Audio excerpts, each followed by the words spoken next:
Yeah, it's a critical hit, and this is a critical session, he said dramatically. I don't know if that's true, but we're going to find out. Hello, everybody. Welcome to episode 111 of Pen and Pixels. I am your host, Arvin Elleron. This is the story that we do, this is the session that we do once a week that is evolving story and narrative in all things, including games, of course. And I am very happy to be returning, of course, to the scene of one of my favorite games, actually my favorite game that exists. And that is, of course, Dungeons & Dragons, as we continue today, D&D with GOG Storm King's Thunder. Before we get there, I do want to remind everybody about some things. If you haven't already done so, please consider following the channel. Please consider following GOG, because there's a lot of lovely streamers here who have wonderful games for you, and I hang out here quite a bit in my after hours, as it were, so definitely make sure that you follow this channel. If you haven't already done so, please consider also subbing to the channel, because there's a lot of cool emotes and things like that that you can get here, which would be lovely, and which would be great to see everyone joining on board. We get a little bit of that as streamers, but also also you can get those wonderful emotes made by our fearless leader, Outstar Walker, so that's always a good thing. And then last but certainly not least, if you haven't already done so, please consider checking out the individual streamers, because we have our own individual subsystems and sub-processes and things like that you can get to. I actually just got done just before this with a really, really just super, super awesome, exciting session of Middle-earth with Adventures in Middle-earth. Really great session with all of the feels. So you can see stuff like that on our individual channels when you go there as well. So you should definitely check us out. And I'm extremely excited to return, as I say, to D&D with the folks today. So before we get there, let me get rid of this and let me turn on, hang on a second, where is it? There it is. Wait for it. Ha! There we go. What's up, everybody? Hope everyone is doing well. Welcome, everybody. I'm going to turn that camera down just a bit, because there we go. I am wearing my Carpe Diem shirt, Seize the Dungeon Master shirt today, so hopefully that will lead to not actually seizing me, but actually a great game. I hope everyone's doing well, and I will be with you guys along with the wonderful players for the next 2 hours and 45 minutes before Chrono Wolf, as you see, is going to join you for Real Mist Masterpiece Edition on Night Howls. But before that, we have some serious D&D to play, folks, so I hope you guys are ready for the role-playing madness that is about to come. Thank you all for being here, and I'm looking forward to it. And with no further ado, I am going to unmute myself so they can hear that we're just about ready to go, and then I'm going to unmute the meeting, and then I'm going to go dun dun dun dun dun dun dun dun dun dun dun dun. Is that right? Did I go to the right place? This is the right place. Ta-da! Yes, I made it over there. I can stream goods, he said. It is the wonderful GOG stream team. What's up? You can see they're all ready to go. I am super excited. This is actually, I say that there's one thing about every campaign that I particularly love. What I really love about this campaign is the enthusiasm. Like every time, maybe it's just because we just play once a month, but every time we start, everyone is really pumped up, even when they're tired, which may involve the first person that I'm going to speak to. Still, there is enthusiasm nonetheless. And speaking of tired, I'm going to go down to the first person who might be a little tired, but nonetheless is ready and willing to play some D&D with us. Hi, Pyron. How are you? How is life with you? And are you as tired as I've just painted you? I'm okay, but yes, I did not get that much. Oh God, who are you people? Oh, I didn't get a lot of sleep since Friday, but I can manage. I just slept like for an hour and a half before the stream. So yes, I'm here and I'm ready to roll. And somebody stole my dwarf. Yes, somebody stole her dwarf, and that cannot continue. Who are you playing, by the way, today? I'm playing as Greta Goldenfire, who's also a dwarf, but not stolen, who's the cleric of Faltos. May his light shine on your way. And traveling with two wonderful companions she's also trying to shine her light on their ways. And sometimes things burst into flames when I'm near. That is fine. Right, and it's always coincidental in those moments. It has nothing to do with anything that she does. It just happens occasionally, once in a while. Well, yeah, maybe. And that leads us. Piranhas pestered you greatly on stream. I'm suspicious of Pyron Jade. I have to say, Chris, 8-Bit, that stream yesterday, first of all, you made me really interested in that game. Secondly, you did a really great job in that stream, and it is true. I don't think you saw this, Pyron, or maybe you did. Every time he jumped in the water, like there were these piranha fish, and every time he was just like, oh God, stop Pyron Jade, stop Pyron Jade, stop Pyron Jade. Like every time he dove in the water. So there was a lot of that. I nibbled 8-Bit yesterday. You nibbled 8-Bit all the time. It was pretty funny. But yes, good stuff. Moving right along, pleasure to have Pyron with us. It is also a pleasure to have, as we were saying, when we first got started, Screaming Joypad was a little quiet and, sort of tired. Pyron is a little tired, but Dark Saber and we were ready to go. And Saber claims it's because he had how much of Fanta? Like you had this was full an hour ago. Right. So I told him that we have until basically, 5 minutes before the top of the end of the session. He's gonna be like, so then I just fall over, just face plant all at once. But it is a pleasure, of course, to have Saber with us. And Saber, who are you? No, actually, before you tell me who you're playing, how are you? What has been going on in the gaming / regular rest of life world? It's been going good, working and then mostly playing The Witcher 3, which is like a 200-hour commitment. One does not quickly play The Witcher 3. True. That is true. But I actually, and I'll point this out since I've been talking about this as well. I have been reading this book, which you guys can see. I have been reading The Last Wish. I actually never read this before.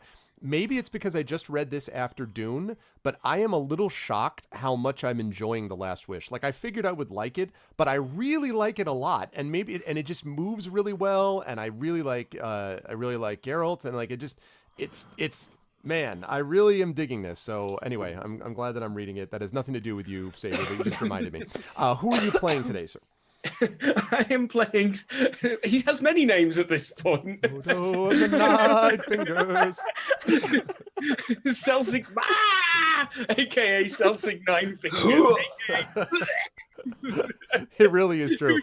Just turning into a bad luck magnet at this point. Man. The meme will never die. The meme will never die. I have to say that I actually made sure to look back over it. Now, technically, his finger, Celsig's finger, is still kind of attached, but it's not really functioning very well, and it's like sewn on, like, you know, Greta did as well a good a job as she possibly could, but it's, you know, she's not a full service temple in one person. So she did a bang up job for emergency surgery. Right. Exactly. My body is a temple. Well, so she did the best she could. But anyway, until he gets more of it healed, at the moment he doesn't have that that full confidence necessary with that finger. Yes, and sadly, it was his ring finger that he managed to damage, and not only his ring finger, but he also managed to do it on his actual right usable hand, like using hand. So, oh boy, things happen sometimes. Thanks to Fergus and Seamus and all those guys. But anyway, but Celsigmar of the Nine Fingers joins us, and I am looking forward to seeing what Celsig does the second time around. Always a pleasure to have Saber on board. Last but certainly not least, we have the man, the myth, the legend, and someone who has some nice tea, and that of course is Screaming Joypad / Mike. What is up, Mike? How are you? How's life? Happy New Year. Hello, my lovelies. Happy New Year. I hope you're all doing fantastically well. I'm doing well. I'm just gonna put my green tea down. I know you all. I had a really nice break over Christmas and New Year. We were just talking about it just before we went live. I hope everybody else had a really nice break over Christmas and New Year, or the festive period, or whatever you want to call it. But I hope you are coming into the new year refreshed, relaxed, and ready to take 2018 by the scruff and make it your own. Because I know I am, and I know everybody else here is. Yep. Agree. Yep. Mike and I were chatting about that earlier. New things, new vistas in 2018. Yes, new arrivals. Who are you, and you are playing today, sir?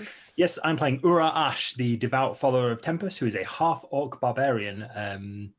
And yeah, he's kind of found himself wound up with Celsig and Greta. It has a very fond affection for the both of them, and he's just kind of trying to do the right thing in the right place at the right time, even if that's putting himself in slightly suicidal situations, which he's fine with. Yeah, right. But normally that's okay. I mean, that couldn't possibly be a problem. That's okay. Yeah. You're going to kick 2018, right? Yes. Well, Dino, you know what? That also is a similar, I think, thing that we're talking about, albeit expressed in a little different way. But pleasure to have you on with us as always, Mike. I am really looking forward to this. So let me get some music started, and let me update everybody as to where we are. Let's see. We don't let Lively Cafe. How about this one? Yeah, I think that's good. Well, no. That's no. I don't want Minstrel Cafe. Actually, no, we're in the middle. We're being assaulted by orcs. Yeah, well, but that's right, because that's right. The battle was never actually. Yes, that's true. Yeah, it kind of ended on, "There's our dwarf, get him." That's right, and that was when we stopped. All right, in that case, I bring to you the power of Battle Music 1, Enrique, by Enrique. Okay, there we go. I really, every time I look at that, I just feel like I'm talking about a cologne, like Battle Music by Enrique. And you expect to see people like Enrique in profile, and then just like, and then like another guy in profile. That's right. And I now know what my next video project is. Oh, dude, that'll be the best. Oh my God. Can you imagine just like, it shows a picture of like Pyron on one side of the camera, and then the camera whooshes by for no reason. And then like Saber is standing there with his alien doll, like dramatically held up in front of the camera and everything. I love it. Oh man. It's happening. I'm putting myself on mute while I make some notes. Carry on. Battle Music by Enrique. I'm so excited. That's so super cool. I'm very, very pleased. Okay. Battle Music 17, it was getting really bad. Yeah, exactly. Battle Music 2, the battling. Battle Music 3, Battle Music with a Vengeance. All right, so let us get into this, everyone. For those of you who missed previous shows, first of all, check out on my YouTube channel or the GOG VODs. But on my channel, you can check out the Pen and Pixels playlist, and you will see previous sessions of this. Because we've actually been going at this for a while, especially if you include the previous Terror and Tribor and those sorts of adventures as well.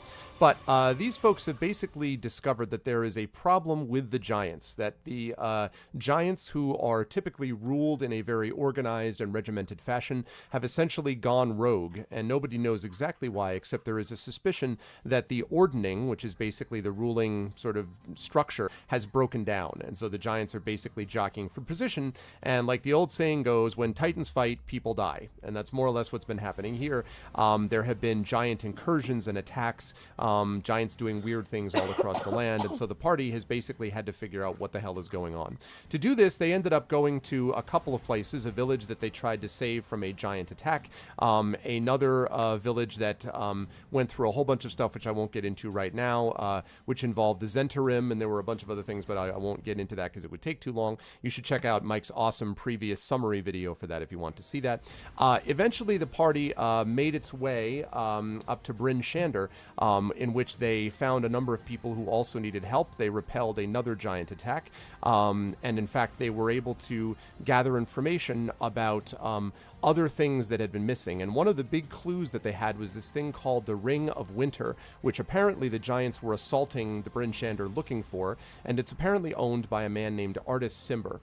They discovered Artis Cimber's son, actually, who told him that he suspected his father had it, and told him as well that his father had gone to Waterdeep and that they should attend this great banquet, basically this feast, at which the father and presumably the Ring of Winter would be making an appearance in a few weeks' time. After some discussion about it and some other small little adventures, the party agreed to do this and headed off to the east.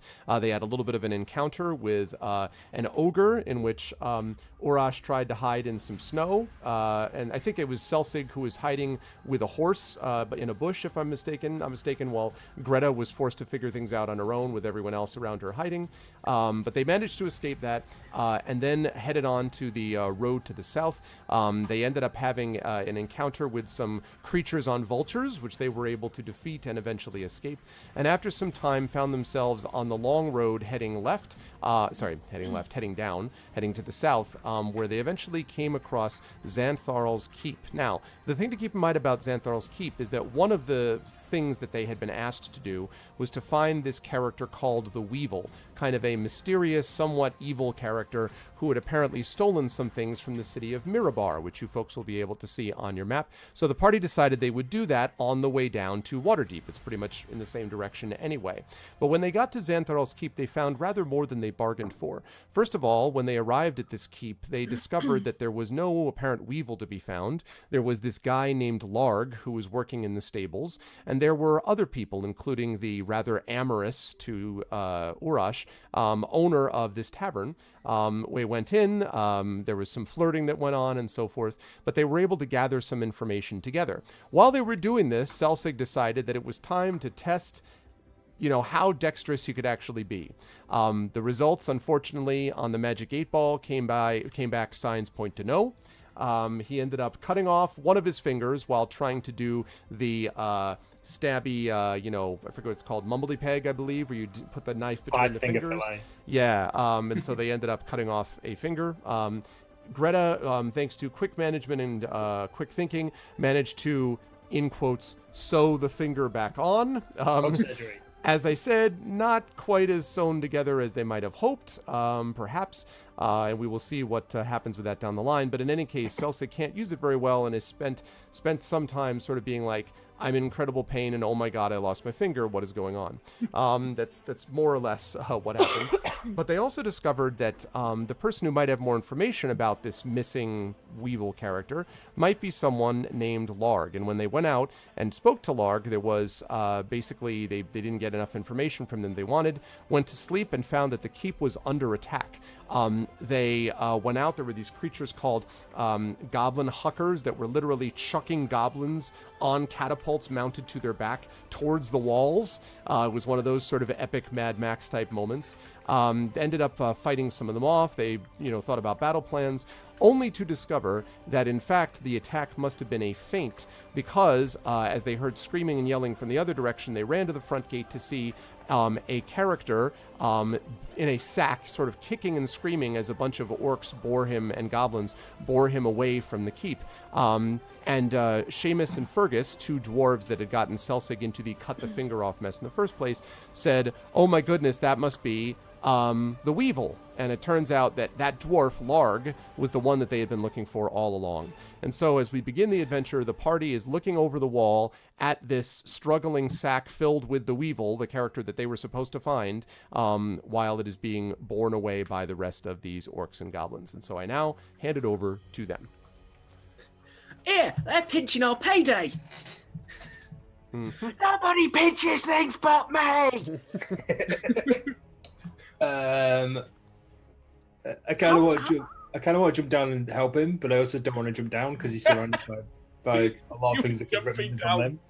And I don't have a great history of jumping off things. I was gonna say it would not be a session without you jumping from far too great a height. Always Avengers style, but it never quite works the way you hope. It'll work. That one time, mate. That one time, It's I'll true. roll that 20 and I will land that superhero landing. You will. That's and true. That is how legends are made. That's what the That's song true. says. As long as you don't dead in the meantime. I'll may have a statue afterwards, mate. Just think about it. The biggest statue in the cemetery. Anyway, yeah, I don't know what we should do. They are getting away with the dwarf. I don't know. So, how many of the little buggers are there?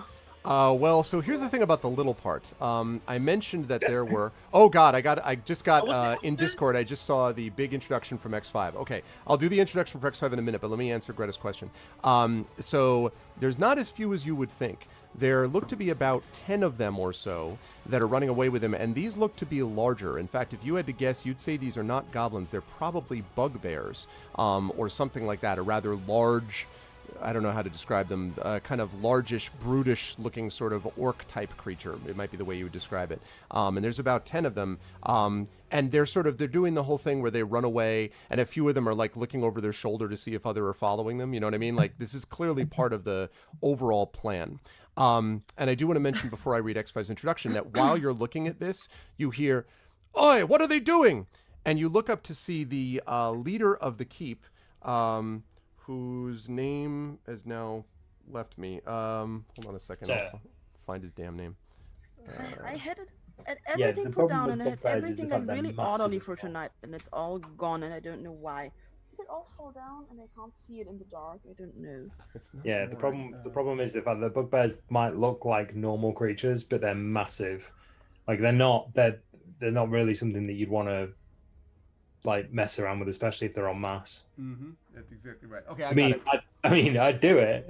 Narbeck Horn, that's the name. Narbeck says, you hear Narbeck saying, "Oi, what are they doing? They've broken off the attack." Now, they're looking up at the part of the wall you guys can't see because you're looking out past the gate. But at the northern wall, the ones where the attack was originally coming from, it sounds like he's saying that the attack has been broken off from the north while you guys are seeing things to the east. So they're just running down the path with the Weevil in a bag, right? That's it. How many are there again?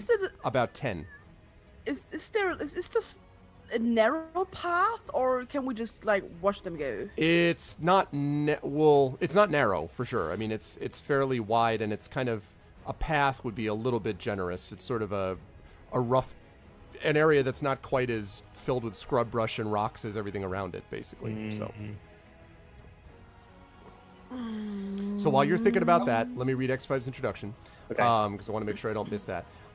So here we go.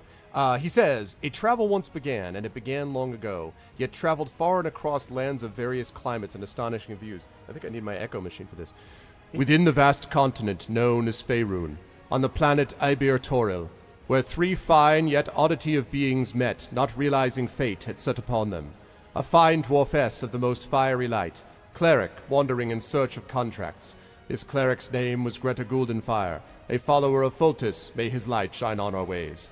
Glancing down was a most unsavory character who had only 9 fingers. I just made that up. Shady and most shoddy, yet he has his charms and wits. Many attempts to capture him, but nothing proven and always slipping away. It was none other than Selsig Mar, a halfling thief. Yet again, nothing proven. Often masquerading as a shady merchant. But then came a big hulk of somebody. A half-orc of the name Urash. A seemingly harmless being, yet with the strength of an orc, the appearance of a human, sort of, but bearing some striking orc resemblance, yes. Together, what was it that brought these 3 together? A voice by the name of Arvin Elrond, using his overly dramatic echo machine. What came of this? One of the finest parties in all of Faerun. Greta Guldenfire, dwarf cleric and healer, Selsig Mar, sneaky halfling, provider of amoral support, financial services to the party, and sometimes refuted as a thief, but really just a shady merchant with weapons and merchandise. And Urash, the gentle being half-orc, barbarian, devout follower of Tempest, yet the shield for his 2 fine companions. Without further ado, it is 2018, the adventure is not over yet. Rested for long enough, gotten hung over on brew and drinks while Urash got some more from the ball. What else happened? Find out. Echo machine off. For it is D&D with the GOG stream team. Who are the folks behind these wonderful characters? None other than Pyron Jade, lovely, caring, and kind person all around, and a great streamer merely on hiatus, and a devout parent. Darksaber 2K, often self-looked upon as a nuisance, yet nothing seen of this. A great streamer also. GOG doesn't take in just good streamers, but only great streamers. A bearded and long-haired man who should attempt to masquerade as Geralt of Rivia. Kind-hearted and all-around nice and pleasant. Wow, really laying it on thick there. Wow. And what's that glimpse we see? None other than Screaming Joypad, a man of the GOG stream team, yet now former, alas, poor GOG. But his projects can take happiness in his extra time. Great streamer, too. His gat gave him most of his jump scares, he.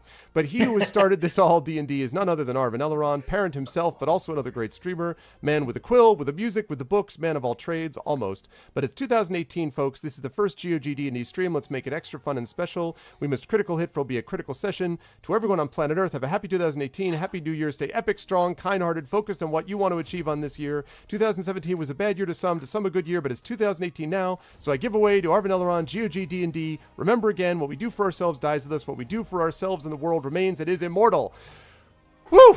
That is an introduction and a half. What we do here echoes throughout eternity. Echoes now. Good stuff, X5. Thank you, man. That's good, dude. That's good stuff, man. Cool. Thank you. Thank you, X5. Very, very cool. Sorry I didn't do that at the beginning. My apologies. Now, Party. Thank you again, X5. Now, Party. You may proceed. Greta, you were going to ask me another question, I think. Or maybe not. No? Okay. How far away from the stables are we? So you're looking down from the gate. The stables are probably a good, 100 feet from the doors. Remember, they're in front of the gate, basically. And then they're running down the path. They're a few hundred feet away from you now, probably 500-600 feet at least, if not more. So foot pursuit probably out of the question. Yeah, that's not gonna happen, is it? Horseback The charge? question is, if we can't take them here, we can't take them where they are going. We could track them. I say we try to catch them as quickly as we can. We could track them, but how many more bugbears are we going to have? And hookers. Excuse Well, me? Goblin hookers. Sorry, I lost my train of thought now. Welcome to D&D After Dark. How many goblin hookers does it take? Goblin hookers do you have? Jesus Christ. Barkeep, how many goblin hookers have you got? Right, that's our show. Thanks, everyone. And I'm out. I peaked. oh god. Anyway, Where were we? Absolutely, 100%. I think Urash was talking about the goblin huckers. What is a hooker? Thrower. Goblin thrower. It's a goblin thrower. They huck things. To huck is a slang for throw. Or they throw them. Right. Goblin throwers, but then you wouldn't get the fun. I look at Mr. Horn. Okay. It was Mr. This is Horn, getting right? better. Yes. Yes. It was. And then Mr. Horn, they're stealing one of the I stumble like citizens. We have to save him. And he says, "Stealing someone? Who is it?" What We was repeat the name, stable guy called? boy. Stable guy was called Larg. Larg. Stable guy Lorg. They're dwarf napping Larg. And he says, "Larg? Oh, that Yes. one. It was a good-for-nothing lout anyway. I'm more worried about the fact that why they broke off this attack." And then he stops. He goes, "Wait a minute. You mean this was all a trick? There you go. Yes. Yes, and if they want him, we want him back. You know, if they do all of these things and distractions to get him, we surely don't want them to have him.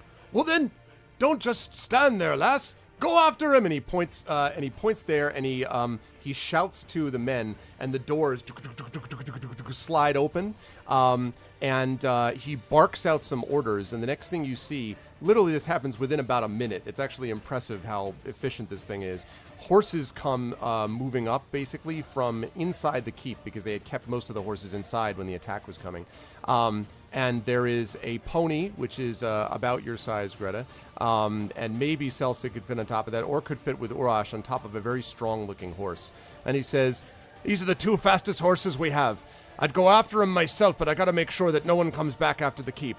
We'll follow you in a bit, but track them down. Make sure that they don't escape." You promise to follow us with reinforcements? And he says, "I'll follow you with And then people start shouting, and him. He's like, yes, I'll follow you as soon as I can." And he hears there's this smashing, crashing sound, and he sort of runs over, like, "What are you doing with that?" And he's sort of yelling at some of the other ones. It's basically chaos is the image that I want to establish I here. grab Salsig and we get on our horse. Easy. Urash, No offense. Urash, call for your girlfriend. She can help us. Oh yeah, what was my girlfriend called? What was the barmaid? What was her name? Hold on, I'll find it. Maybe I'll find it. Did I not see it? Temporary NPC has joined your party. Yeah. Yeah, exactly. Why am I thinking it's not? It wasn't Arstotzka. Wait. I'll find it. I don't know. It was so nicely prepared. I actually had it all in a file, and now it's all gone. The reason, Half ogre. yeah, the reason these names, yes, that's correct. And the reason some of these names escape me is because I literally just got done with the session where I was dealing with all Tolkien names. So I'm just like, who did what to who? Hold on a second, I'll find it. The only notes I've got on my sticky notes are for the other session. Great. Awesome. So I can tell you the name of all of the large metallic dragons in the realms, but nothing useful. That's useful. All right, hold on Let's one second. call her Mrs. Large Metallic Dragon then. Yeah. Okay, let's see. Let me find that. Do I mean the pony is the same size as Greta? No, I mean it is sized appropriately for her to ride. Not that we have a Greta-sized pony. That would not be as helpful, I think. Okay, hang on. That would be really cute. I would appreciate that. It would be pretty neat. All right, I can have a tiny pony that I can take with me everywhere. Pocket pony. Give me 1 second. I'm going to mute these guys for just a second so I can hear what's going on in this video. 1 second. I'm going to find it right here.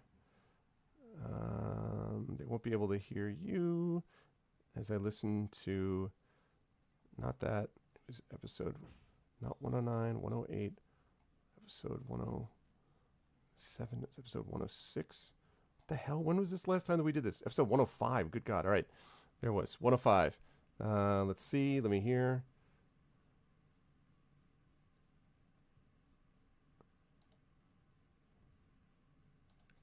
Okay.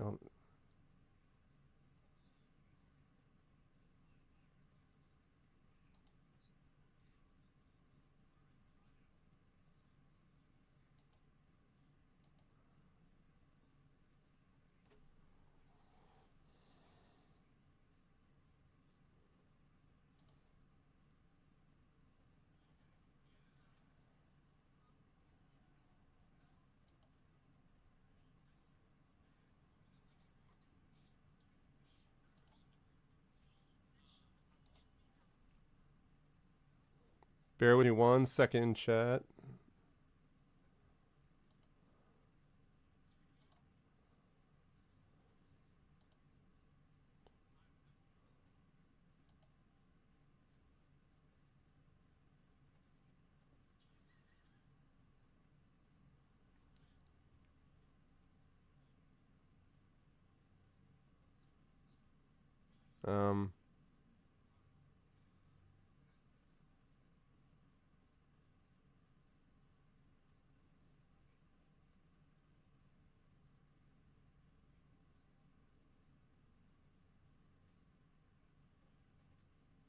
Almost, chat. Hold on.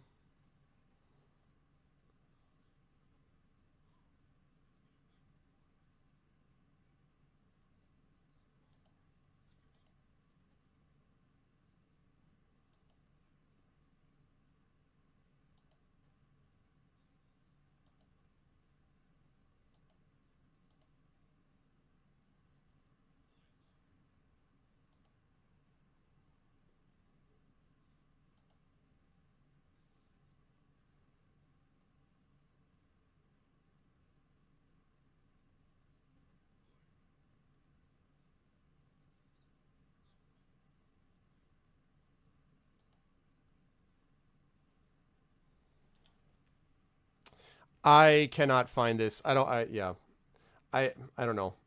I can't find this right now, and I don't want to spend 20 minutes trying to figure out who the name is. So we're going to call her Ostatska. I'm sure that's not right. It's actually the name of the country from Papers, Please, but I don't care. But that's what I'm going to call her for right now, and I'm sure that's not right. It happens sometimes. But she was a half ogre, and she was very much in love with Urash. So that's the deal, and I don't know why I didn't have that note written down, but sometimes it happens. So, but yes. So Don't forget to unmute us. Yes. No, I unmuted you. I unmuted you. You should be unmuted. Good. Oh God, you mean they heard that? No, I muted. No, I muted you guys before. But So now And I you're told unmuted. them all of our secrets. Exactly. Okay. Now they know Okay. where the bodies are buried. Oh, I'm gonna have to make a list. I'm gonna have to silence everyone in chat. Right. Carry on. I just need to make another list. Okay, let's call for a stalker and go. Can somebody put me on my pony? Okay. I like the fact that Celsig tried. Yes, I was also like, what is he doing? You know what? No. Do you know So, what? I'm gonna like, let we just, try. we You've got a just, good heart, Celsig. I'm gonna let you take this one. we just agreed it's not a tiny pony. I'm not getting a tiny pony, so Celtic cannot put me on my pony. No, Celsig, you got this. This is your time to shine. I will attempt to help Greta climb on her pony. Okay. So, Okay.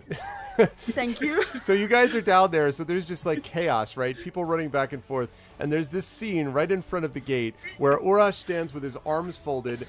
The bugbears with their captive weevil are making their way. And here's Celsig like poised underneath Greta, like, whoop, like prepared to do it. So I need Okay. Celsig to make I a jump- strength check for me, please. I jump on my pony. I jump on my pony. Okay. This will be fine. This will be Oh, yeah. So you jump on your pony. Celsig, with a great heave, almost throws you over the back of the pony, but you're just, like you manage to grab on, put yourself Okay. down, maintain your dignity.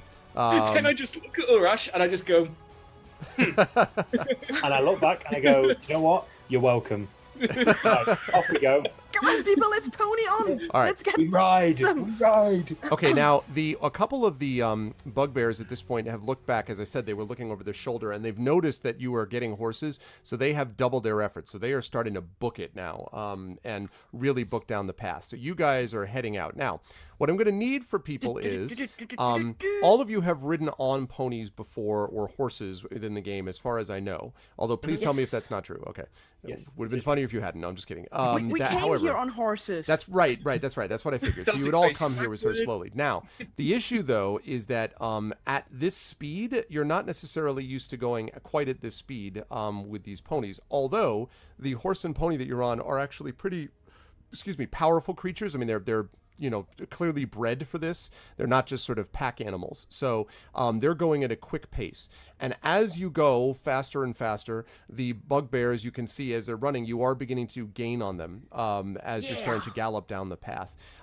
Finally, you start to hear the snatches of sound up front, like does anybody speak either, I believe it would be Orcish. Let me see what language they actually speak. I don't know if it's Goblin or Orcish. I want to make sure before I... Me.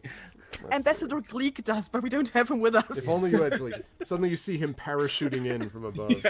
Gleek is ready.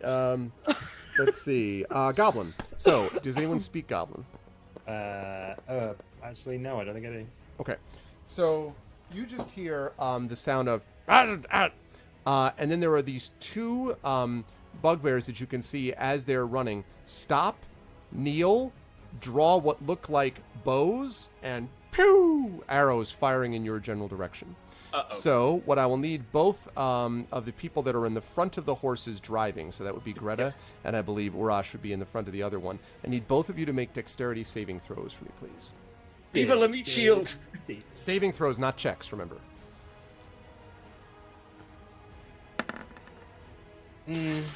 I'm really good at this. Well, Funk.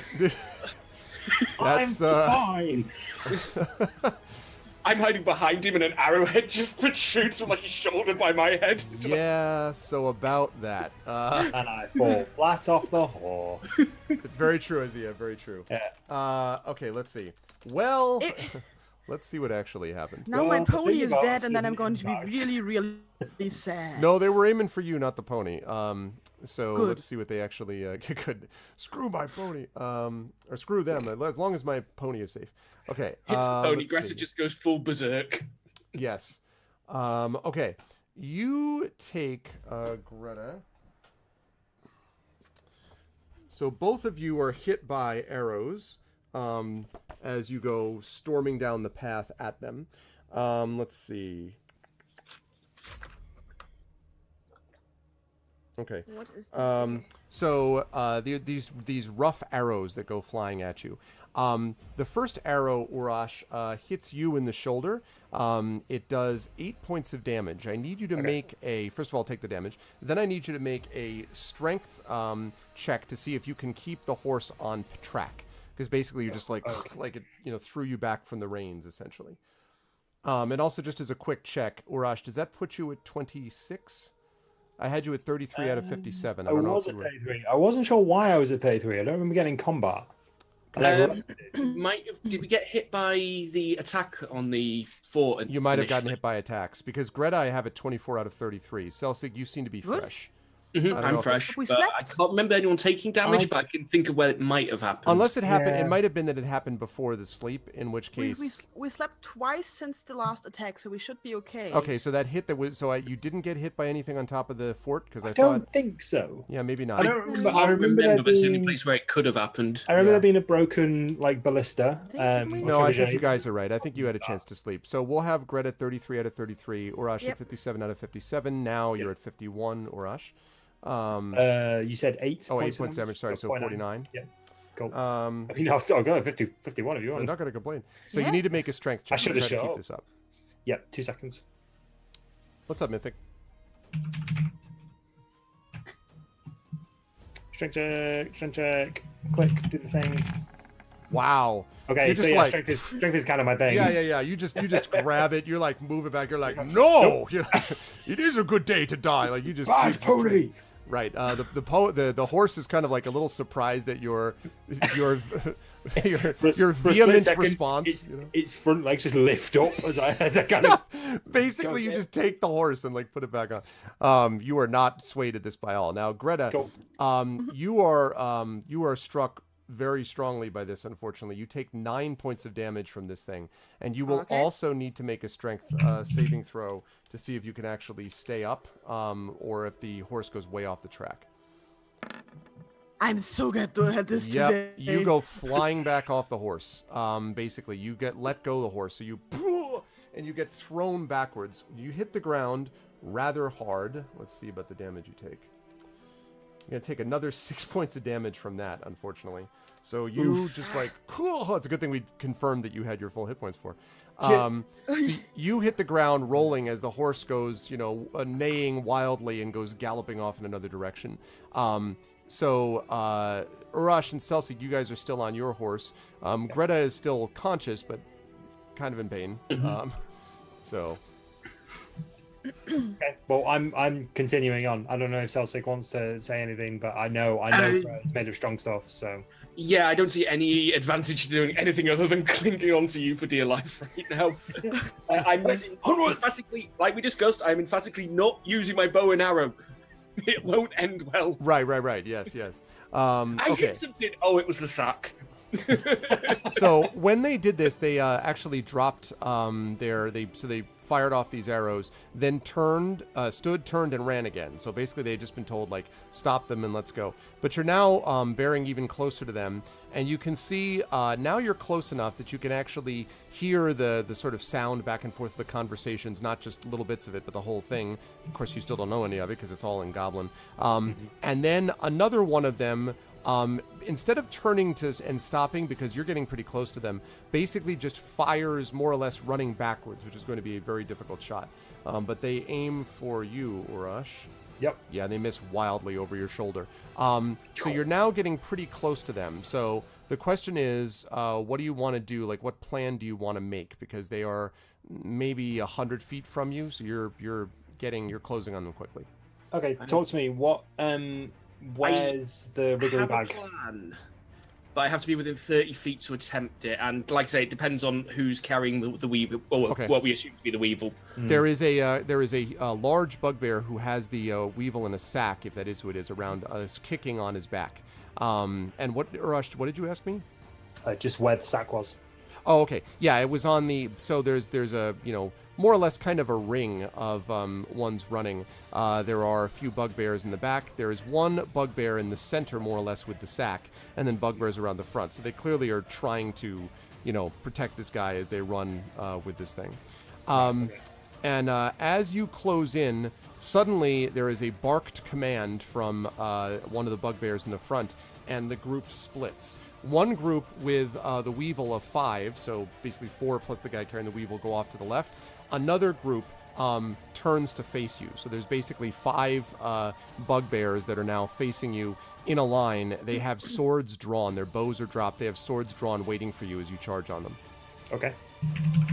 I am not yielding. I am going to try and charge straight I through them. might have something I can do just ahead of us, but I just need to quickly check.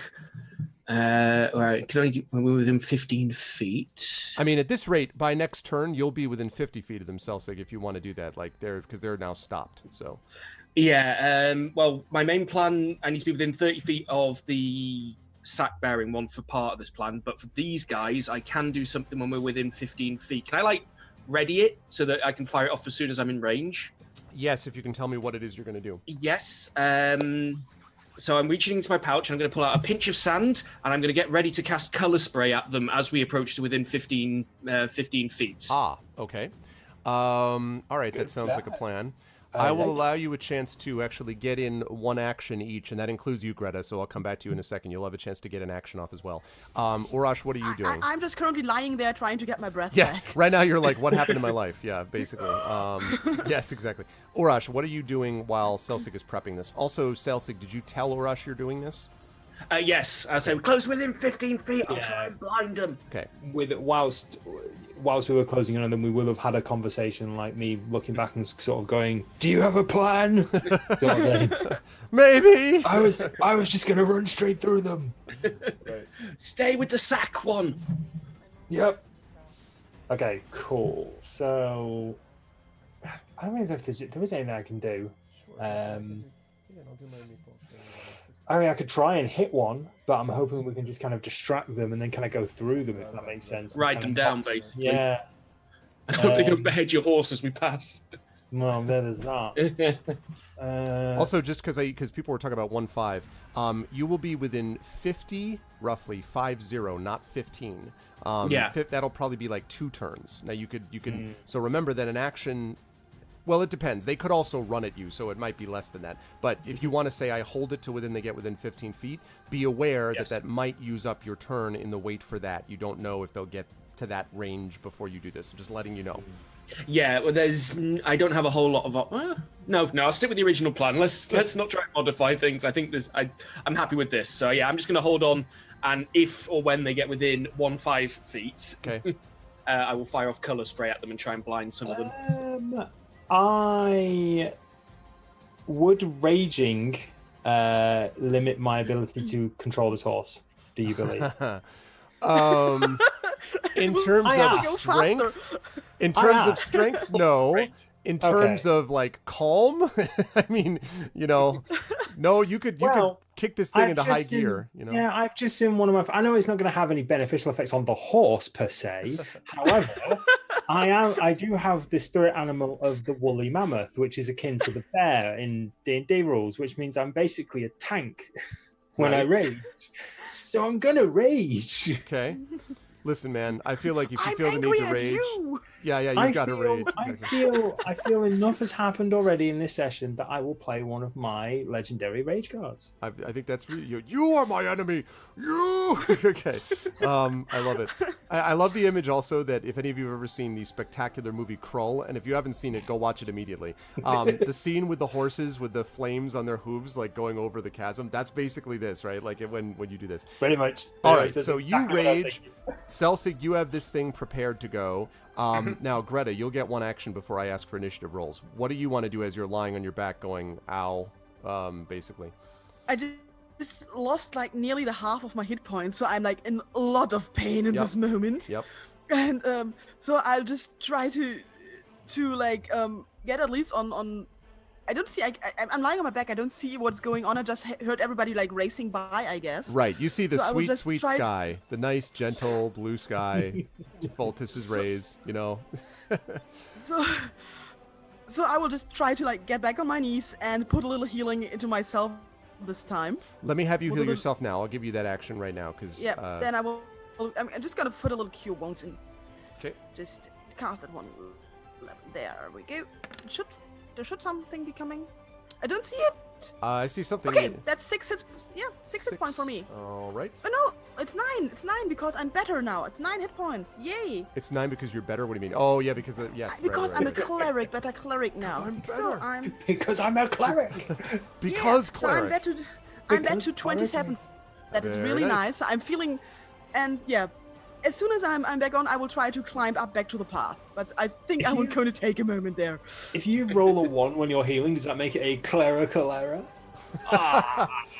Leave the room. Leave the room.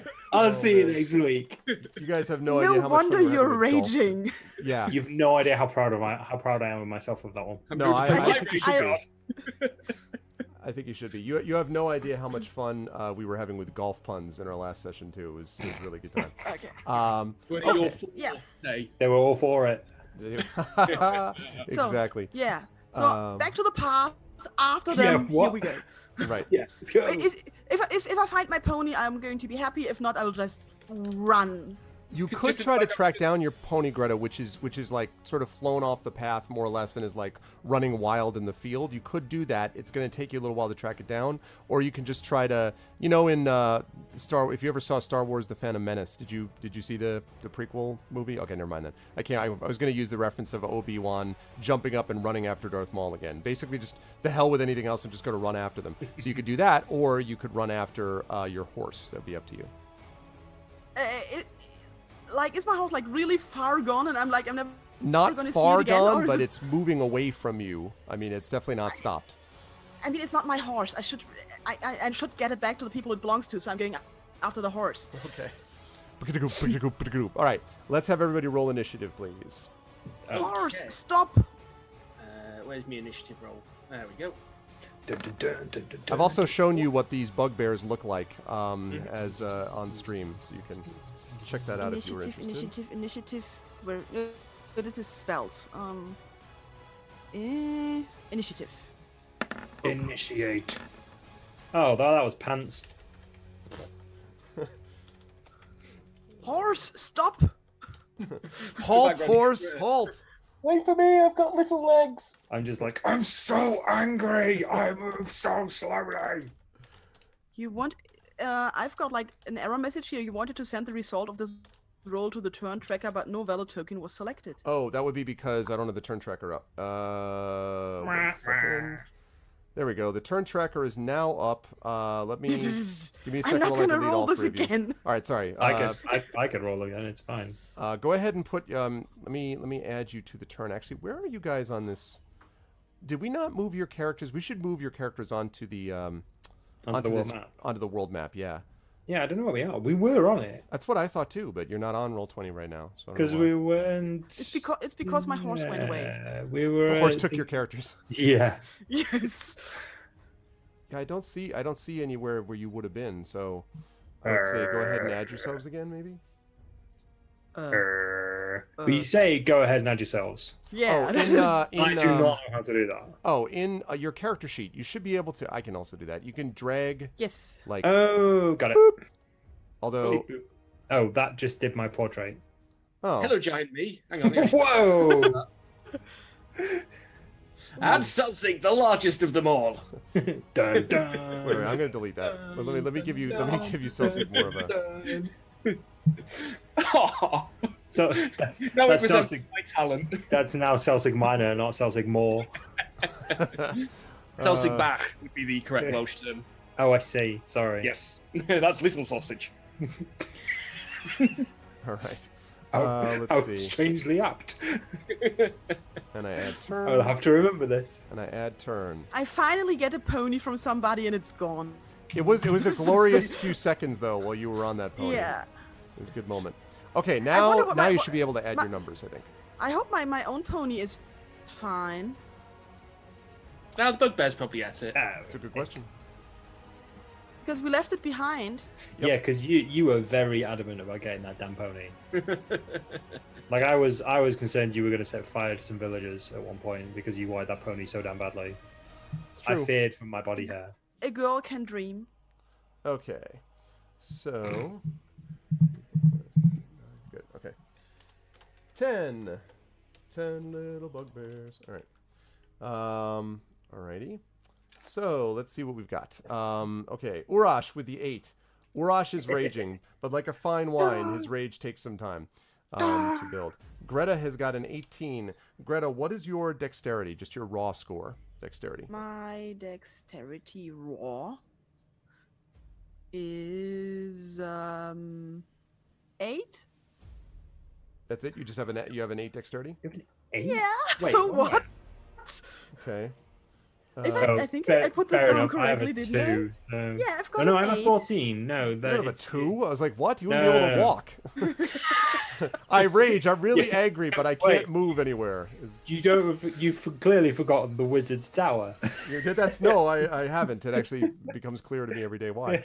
Okay, so No, you sorry, have a that was dexterity my- of 8. that was my bonus. Yes, I So- do. Don't judge me. I'm being silly. Don't judge me. Okay, Celsig has got a 14.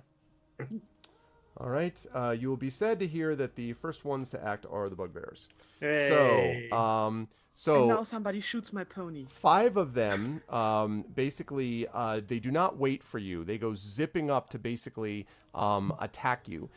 2 of them are going to drop to the ground, and they are attacking the horse. Now, they do get within range. Celsig, you have actually 2 of them now that are within the range that we were talking about, of 15 feet. And they both seem to be dropping down to attack the horse's legs, while the other 3 look like they might be going. They seem to be going after the horse this time, as if you had to guess. Honestly, I think I would fire off against the 2 of them because that's actually more beneficial than trying to affect the whole group, I think. Okay. So yeah, I'll just I just pop up round Urash and go, "It's sand in your eye," and throw out a colour spray. Good So funny. I roll 60 10s Because magic.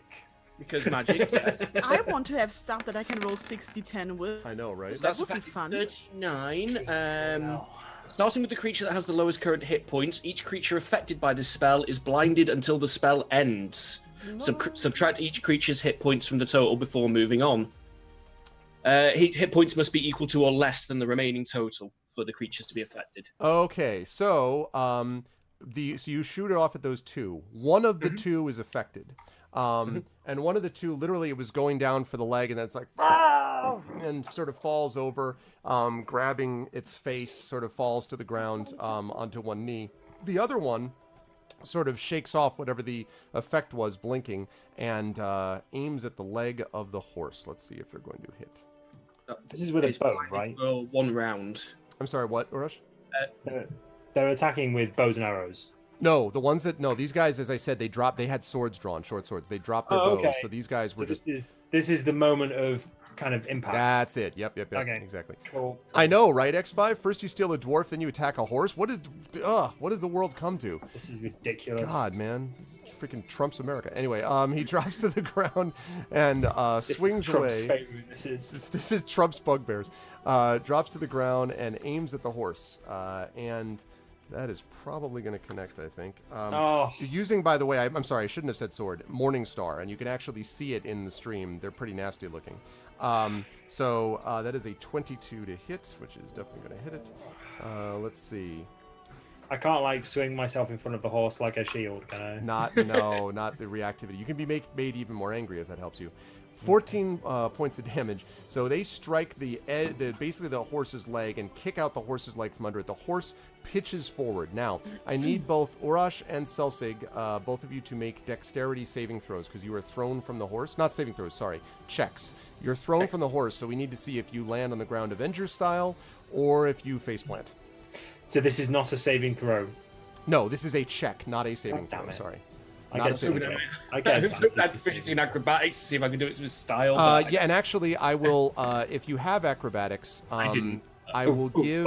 Oh. I can allow you to add it to that saving throw. To the Climbing saving and jumping is kind of my thing. throw. Wow. Where's my sheet? There it is.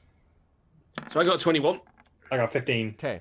All right. So Celsig fall. So you are thrown forward, but you spin in the air, and even with your 9 fingers, roll to the ground and sort of like basically on the other side, and then you sort of swallow as you realize that you're now facing 3 other angry-looking bugbears above you with morning stars. But you are up and not prone, and you looked pretty awesome when you did that. Orash, for you do not quite do the Avengers thing, but you'll be glad to know that you only take a point of damage as you hit the ground. You manage to kind of on one knee. It's more like, oh, my knee. But you are okay, and you're not prone. I'm fine. The horse, however, looks like the horse goes down. You hear this horrible neighing, which is then cut short. And if you had to guess, you'd say that the horse is not with us anymore. So. Oh. Yep, okay. that's right. The horse says, as you look at the horse, you're like, "Are you alive?" The horse is like, "Nay." I'm sorry. I couldn't resist. You are so I know. I'm sorry. I'm a terrible evil. person. Terrible person. I was just the horse did not whinnying that day. I'm sorry. I can't. I'm just terrible. Really terrible. Okay. Rage. I didn't mean to be saddled with that abuse. All right. So All right, let's rein it in. Dino, that was deliberate. Oh God. Okay. This conversation's really getting unstable. Yeah. See, there we go. I didn't mean to stir up any trouble, but the three of them come. So the 3 bugbears come running in at you. Now, 2 of them actually attack you because you're right in front of them, Celsig. One of them comes running at Urash. The 2 that attack you are not doing an advantage or anything because you are on your feet, but they are attacking you because that's what they do. Yep. Well, that's not good. First one hits you critically. The second one hits with a 21, but it's not a natural 21. But I assume both of those hit. Definitely 2 hits. Yeah.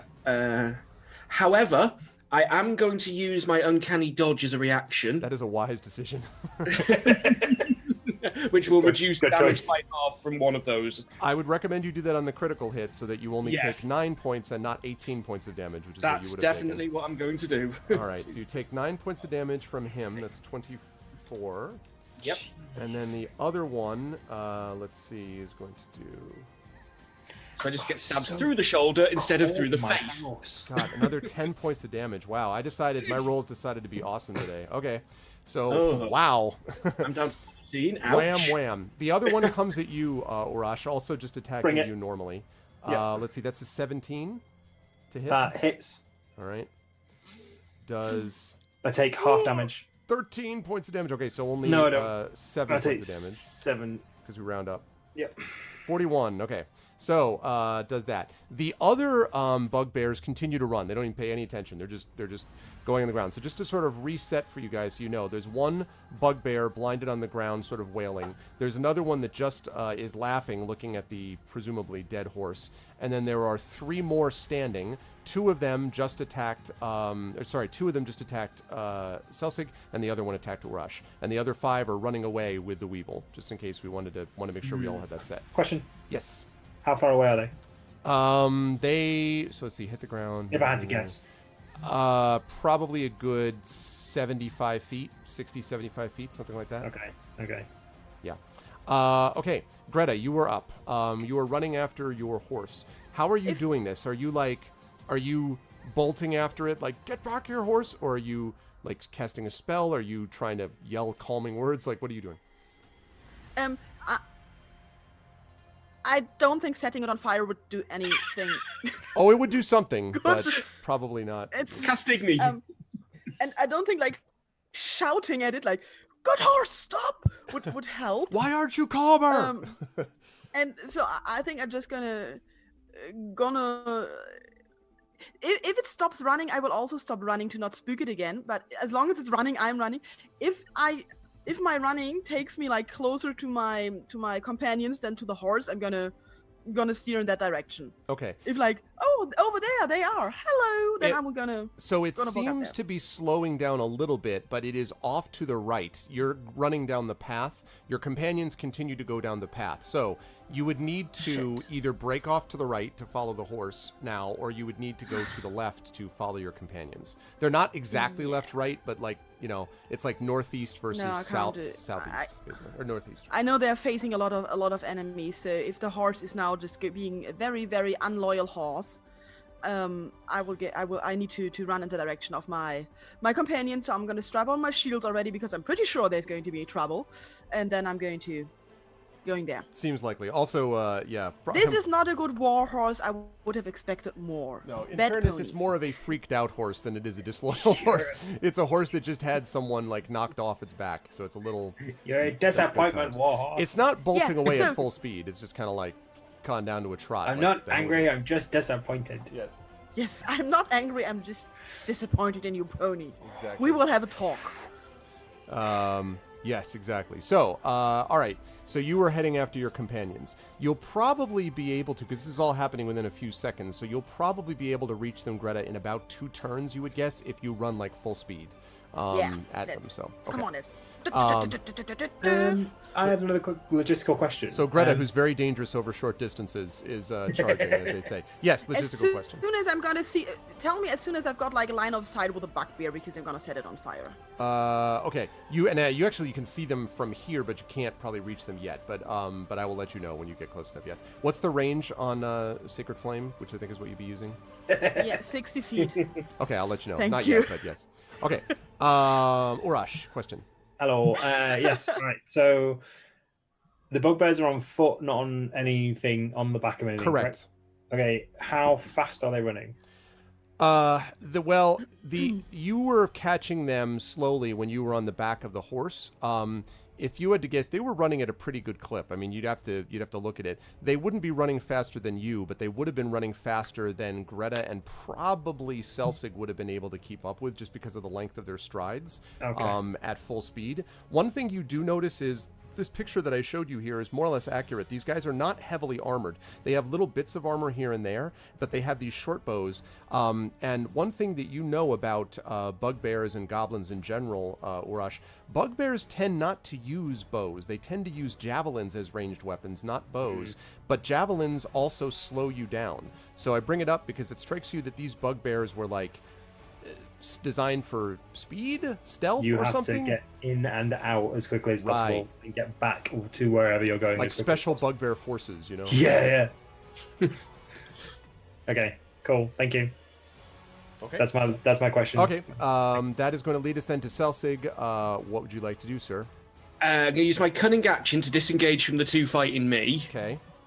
Then I'm going to use my movement to actually close in on the one we're fighting Urash and try and get on the other side of it so that there's a screen of people between me and the two that kind of want me dead. Okay. Because I was going to say right now his back is to you. So, Yes. in other words, you could, the Yeah. bugbear's creature, you want to get in front of it then? Or do you want, like, I will You stab found it one in of the his back innards. with my dual-wielded swords, yes.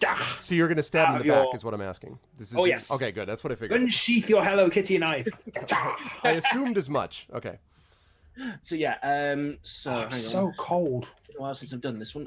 Dual wielding, so that's going to be rapier. Yeah, it's been chilly on and off here too, Mike. I'm with you. It's been 12, 13 degrees. Sorry, I'm gonna go full top level streamer now and have my hood up. Selsig, 2 notes I want to make. Number 1, you can Yeah. do this as a sneak attack because he's paying no attention to you. He's Yep. paying attention to Urash. Second, though, you are going to get a -1, and that is because of your finger. You may remember that I told you there is a little bit of a penalty to. Yeah, but you did say not for combat, though. Oh, did I say that? Oh, there's just for Yeah, thieves' yeah. tools. Yeah, Yeah. thieves' Just tools. for You're right. You're right. attacks. You're right. My bad. My bad. I Just take it for back. anything that involves I take it dexterity. back. I'm sorry. Yeah, not for combat. Just for thieves' tool Yeah. stuff. My So bad. I have got two. I've got 2 attacks because I'm using a rapier and a short sword for my dual wielding. So rapier sneak attack, which is a 12. That will not do it. Not gonna hit. Okay, I'll roll for my short sword, but it's just a standard no bonuses attack.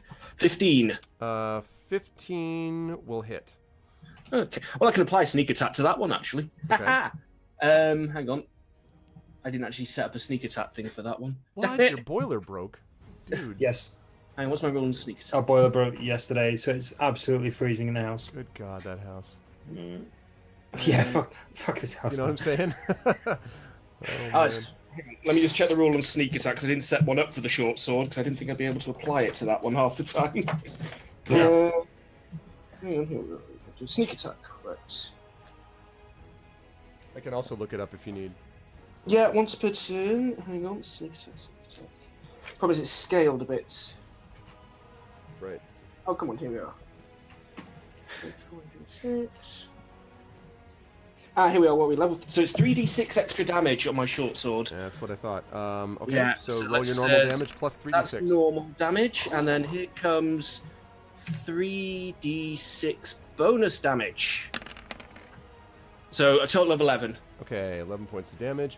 So it like pitches forward, doesn't fall over, but it's not very much not happy that this has just happened to it.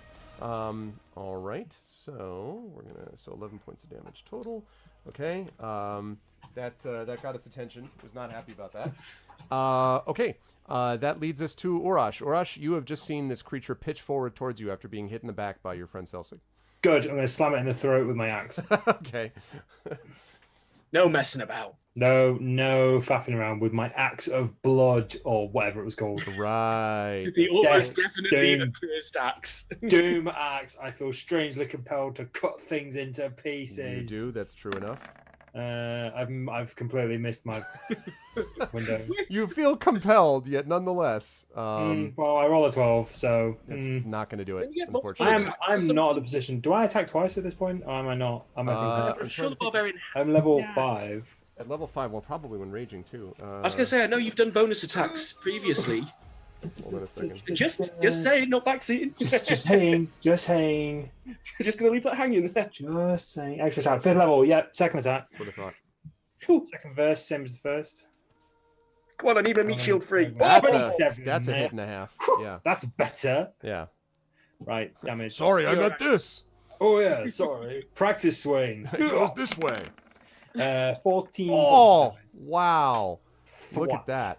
14 damage. Yep. 14 let's points of see. damage when I So rage. you aiming for his throat? So is that pretty much a decapitation?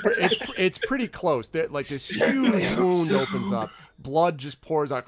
It's not dead. It's very, very close. Like it's not very happy with its existence at all, which you're probably happy about. All right, Urash, are you moving? Are you staying where you are, or? Can I try and intimidate the others? Maybe. Although the way that they're placed, they're not really looking in your direction at the moment. I mean, one of them is I blinded. thought they were looking at Selsig, or No. are they not? No, Is he no, just- because two of them are. Right, One of them okay. is on you, I two of them are thought- on Selsig. But remember, they're kind of looking in Selsig's direction, but there's also Yeah. one blinded and one looking at the horse. So, That's a good point, and a lot of this happened at the same time. Yeah, Yep. got it. Cool, that's fine. okay, that leads us. Screaming Joypad is over 9,000. Yes, he is. Yes, he is. Okay, that brings us back up to the top. All right, they are going to go. Let's deal with the guy who's blinded. Let me see. Double check for me, Selsig. How long does the color spray effect last, or does he make a saving for every turn? There is no saving throw, and it lasts for 1 round, as far as I can see here. Yeah. Okay.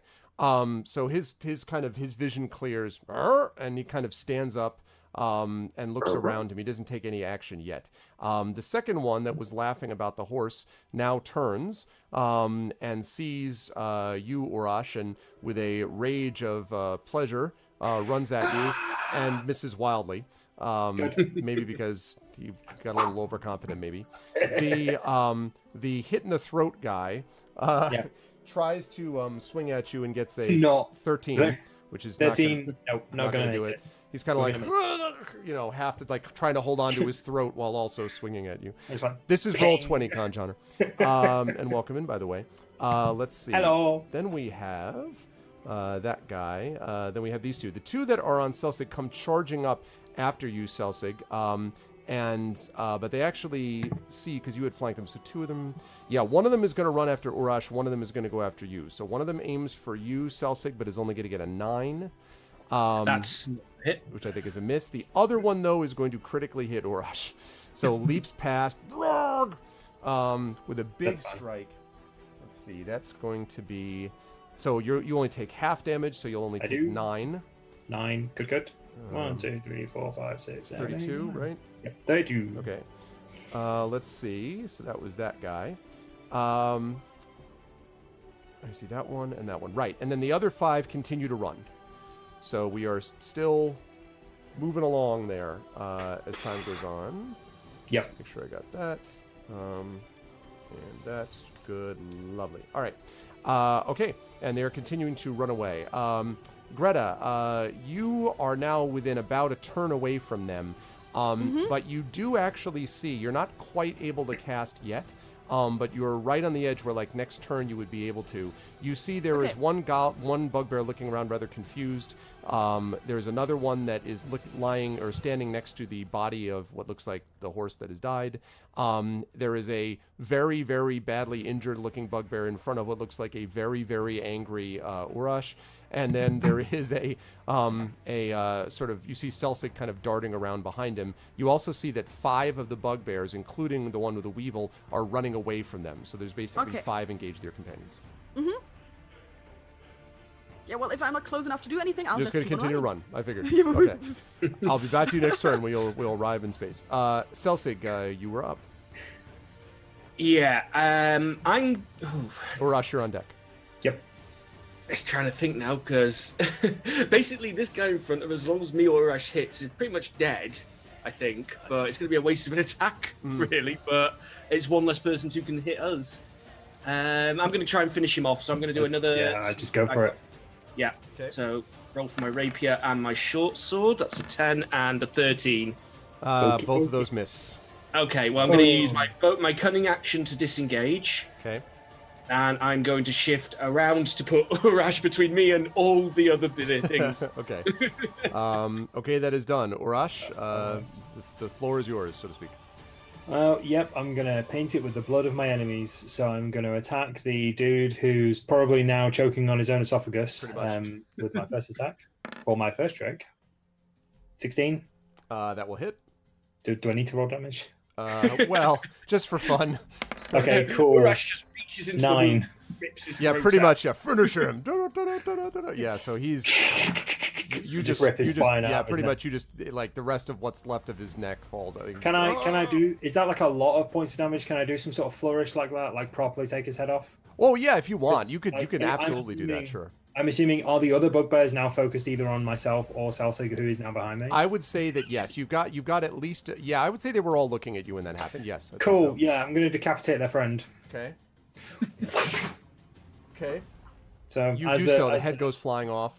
Awesome. Can I use or can I try and say something and attempt to intimidate them? You can intimidate them, but not on the same turn when you did an attack. You can Okay. you can yell like, "You're next." I mean, you can try to set up the intimidate or whatever if you like. Okay, I will point my axe at their friend and then point the still bloodstained axe at them and go, "The next one's you." Okay. All right. They look at you sort of with this expression of anger/horror, which may just be their default expression. But they Am seem... I within range of any of the others? Oh, yeah, sure. You got Yeah, a few of them cool. right near you. Celsig, did you attack any of the others? No, No. Did any of them take damage? no. Everyone else is fresh as far as I know. Okay, cool. I just attacked the nearest one to me, which would be There was one that was the one that engaged you that tried to attack you. So, okay, him. Yeah, I'll attack him. okay. Swing and Hit. That's a hit. And let's just do that. And again, 14 points of damage. Wow. Brutal. Wow. Okay, so he's again like now he's not quite as hurt as the other guy, but he's pretty hurt, like sucking chest wound as he kind of falls backwards a little bit. Very, very impressive and gory. Awesome.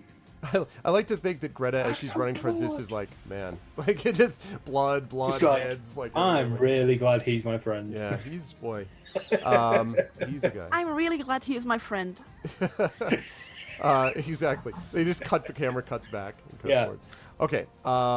That is going to lead us back up to the top. Okay. Now, one of them, the one that was up and sort of blinded, comes running at you, Celsig, to attack you. The one that was previously blinded. Let's see. Okay. That, however, is not going to get the job done. I think a 9 is going to miss, if I'm not mistaken. Oh no. Okay. So we've got that, and then we've got okay. The second one that was standing by the horse also attacks you with a 12. Also a miss, Saber. 12. 12's a miss. Yeah. Okay. Then we've got let's see, 2 guys that are on you, Urash. One of which you just hit. And so that guy, apparently out of his desperation, hits you with a 22. The other one with a 15. I think the 15 misses, maybe? No, they both hit. Okay. 22 and the 15. Unless so... I'm forgetting something about my armor class. But I don't think my... When I rage, I'm just going to double check very quickly, because I know my skin has changed because of my totem.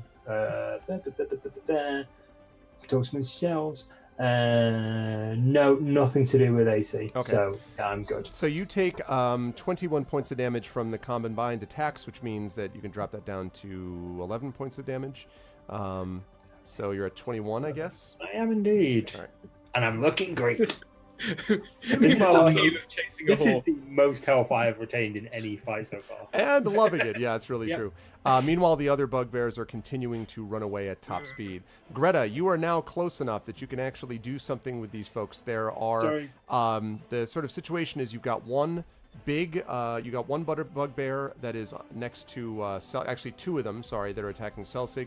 2 that are attacking Urash. One of the ones attacking Urash looks pretty hurt.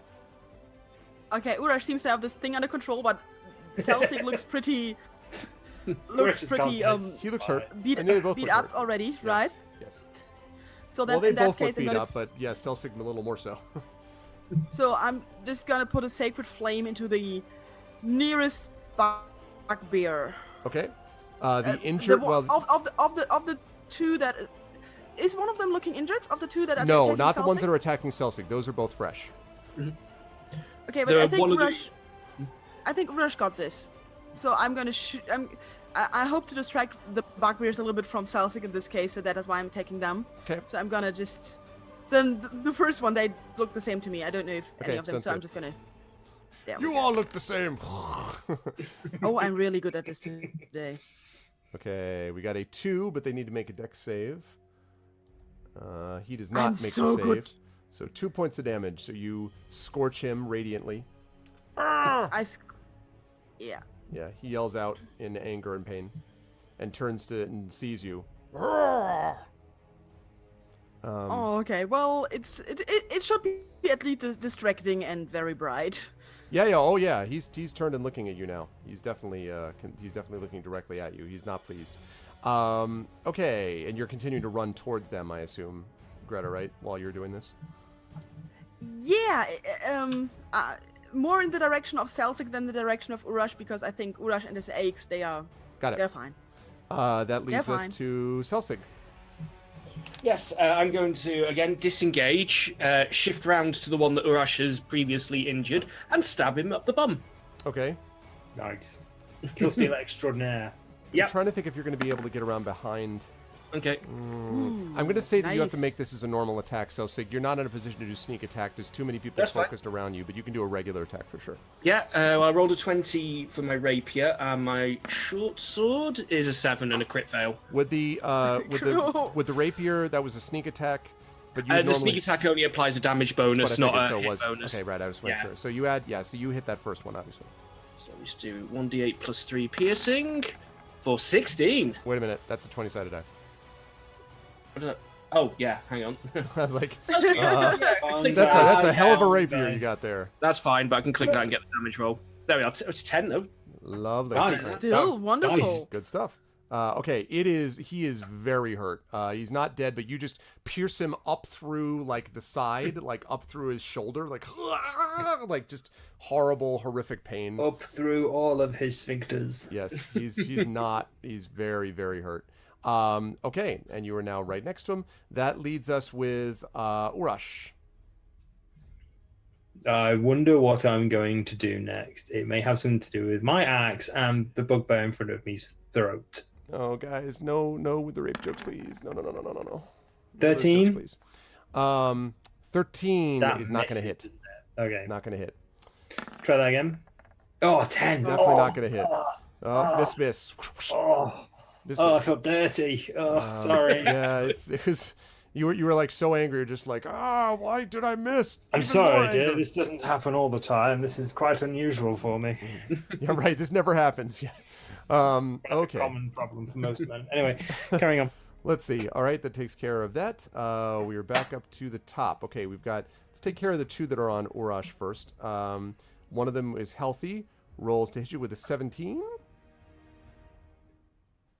Urash? Yes. 17 hits? Yeah, it Okay. does. Let's see. That is going to do... let's see.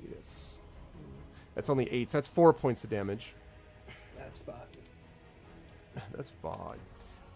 Okay, the second one is a 19. Yes, that definitely. Well, for 17 hits.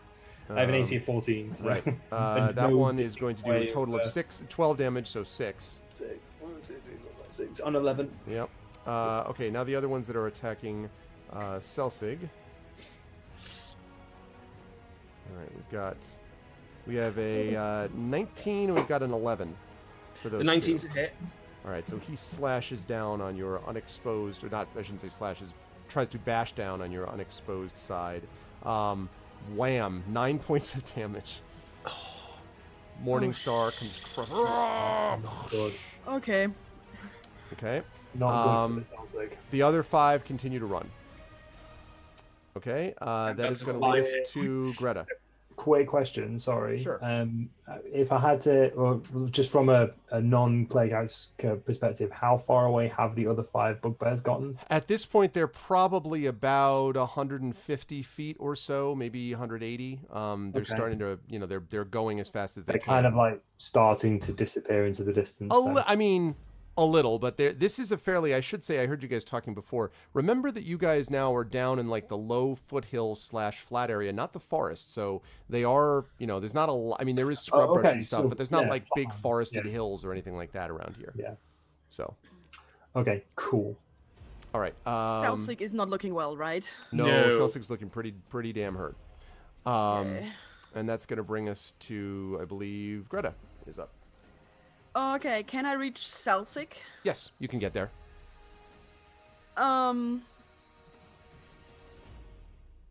Good. So then, in that case, I'm gonna put a healing spell onto Selsig because that might be a good Seems idea. like a good idea.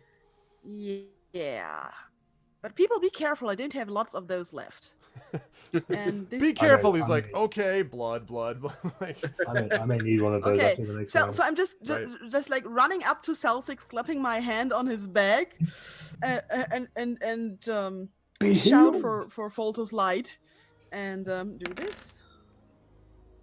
7. Item fault Is that right? healed. hey, Medea Jade. 7 That- healing, yeah? No, that should be lots more. should be Why? more than That's that. not right.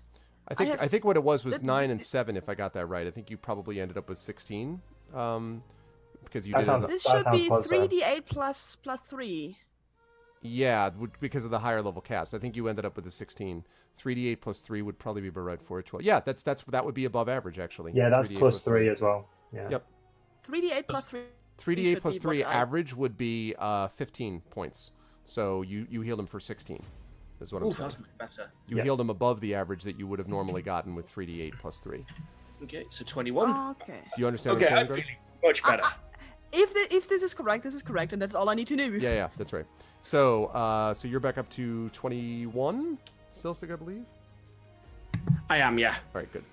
Alrighty. And then Greta, you're right next to him, so I assume you're staying by the side of Selsig, or No, if I can run past all of these people, I'm going to run past of them. I don't know that you can do that. You use most of your move getting to Selsig. You can Yeah, start then- running towards one of them if you wish. I mean, or towards someone else. You could. I mean, there seems to be a lot of space, and the bugbears are pretty much engaged in slaughtering my companions, right? Yes. So, I'm just gonna start running again behind, after the ones that are carrying the dwarf. Okay, that sounds good.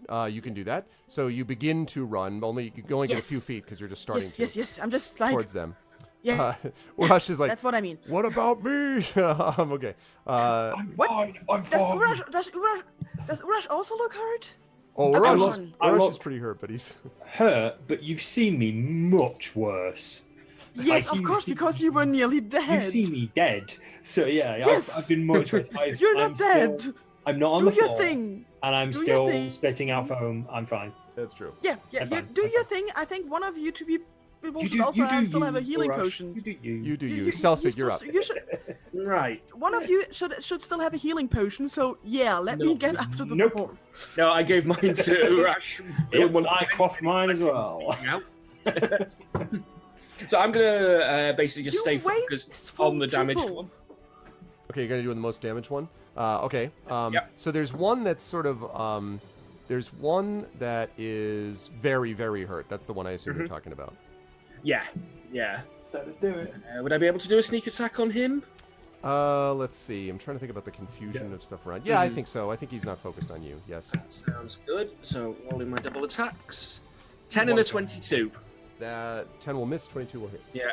So I can apply sneak attack to that one. So is it 3d6?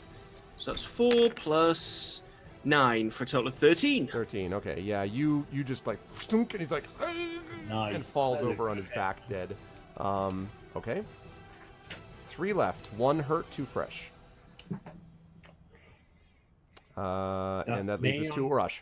Ah, hello. Oh no, I just tried to scroll on something and I've just scrolled my hit points down. I was on 11, wasn't I? Yes, you're on 11. Yeah, there we go. Thank God for that. I scrolled down on my character sheet because I popped my character sheet out and it was just like, you have 0 hit points. I said, oh God, no. Suddenly you fall Not yourself to yet. death. Yeah. Some Suddenly, giant hand yeah. is like, sorry, it comes down to you, like it tweaks I it. get my ass run over by a giant mouse scroll wheel. You people should really invest some of Celtic's money into healing potions. Yeah, it is Yes. a I thing to believe think about mostly next time. invested into your bar bill. that he's got us there. Indeed. Horrible Okay, cool. people, all of you. Give me a quick sit rep.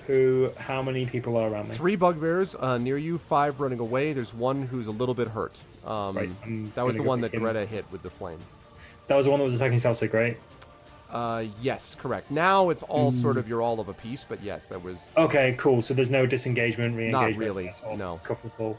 Cool. So the one that's injured, I'll swing 25. That's a hit, yep. And slashing damage 12. 85 damage. Your damage rolls have been on point today. Yeah, haven't Okay, so yeah, he's pretty hurt. He's not dead, but he's pretty hurt. That was they? Well, let's see if we can change that. Let's go for the throat. 16 hit. hit and a 10. What's up, Grows? Okay, yeah, so you strike him twice powerfully. Now he's really like you could see blood pouring from everywhere. His arm seems to be like loosely hanging in its left arm socket. Look, I wanted to try and intimidate them. Damn it. Yep, I was gonna say Oh, well. you're too busy trying to kill him off. You're like, It's fine. It's fine. Okay, so he looks very hurt. Cool. All right, that's up to the top. So 2 of them are going to attack you. 1 will attack Greta. Okay, the first one attacks you is with a, let's see, an 8, Urash. I assume that's a miss. Not a miss. An 11, and then No, that's a one miss. jumps forward.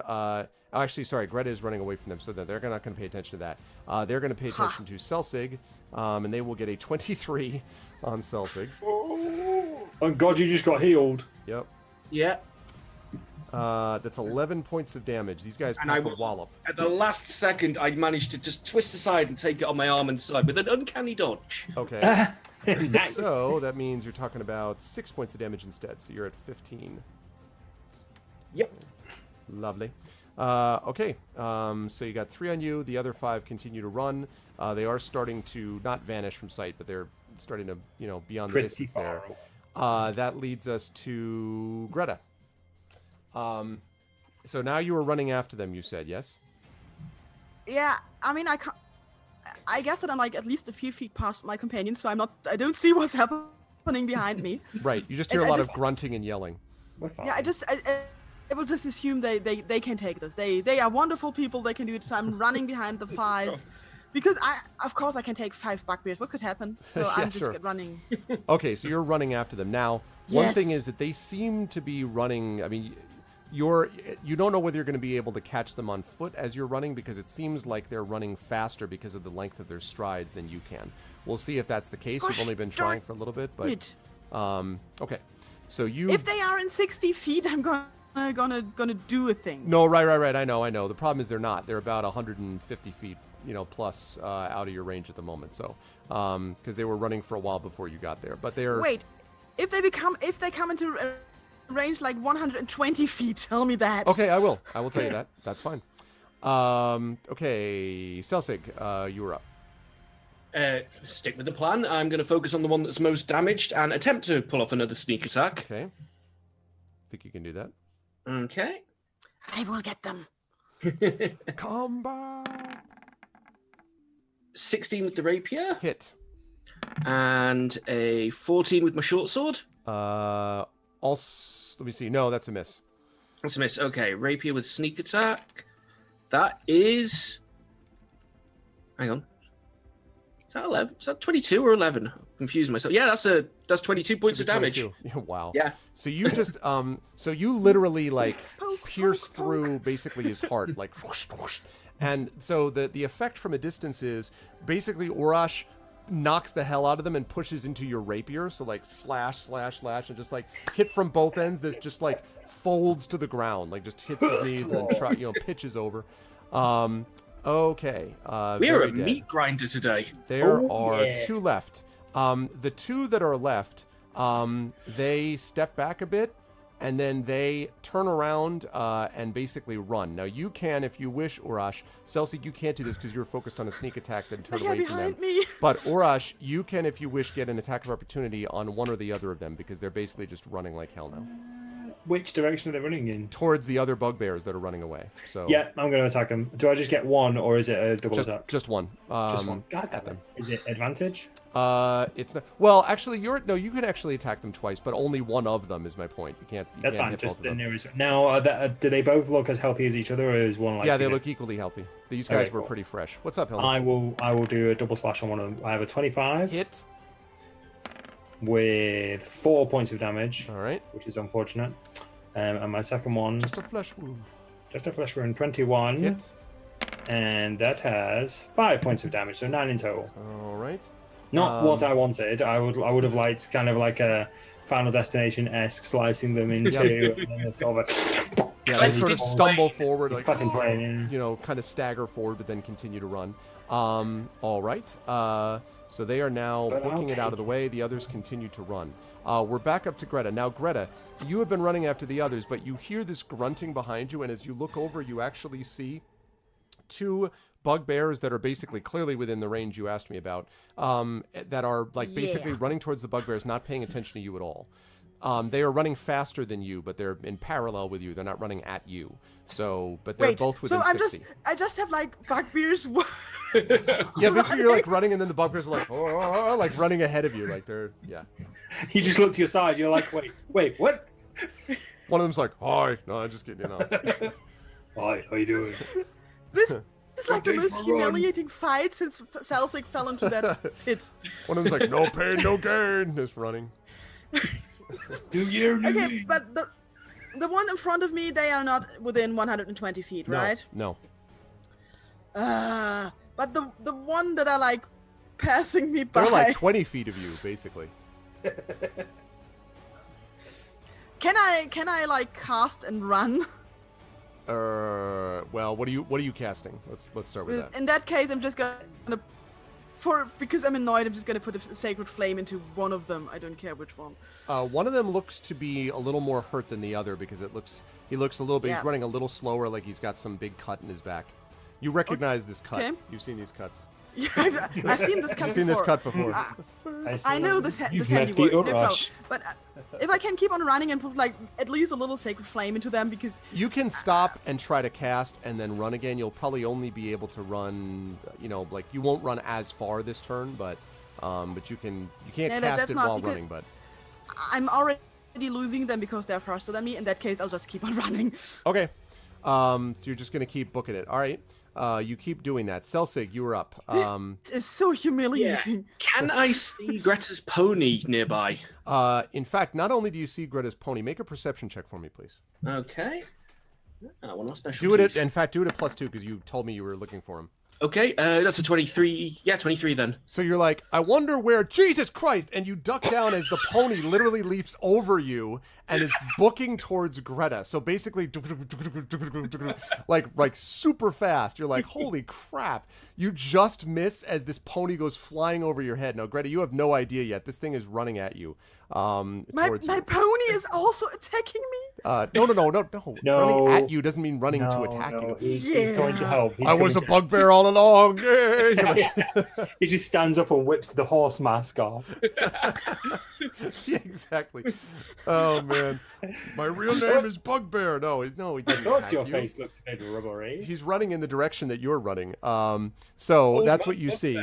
Pony's And, coming to save me. what are you doing, Celsic?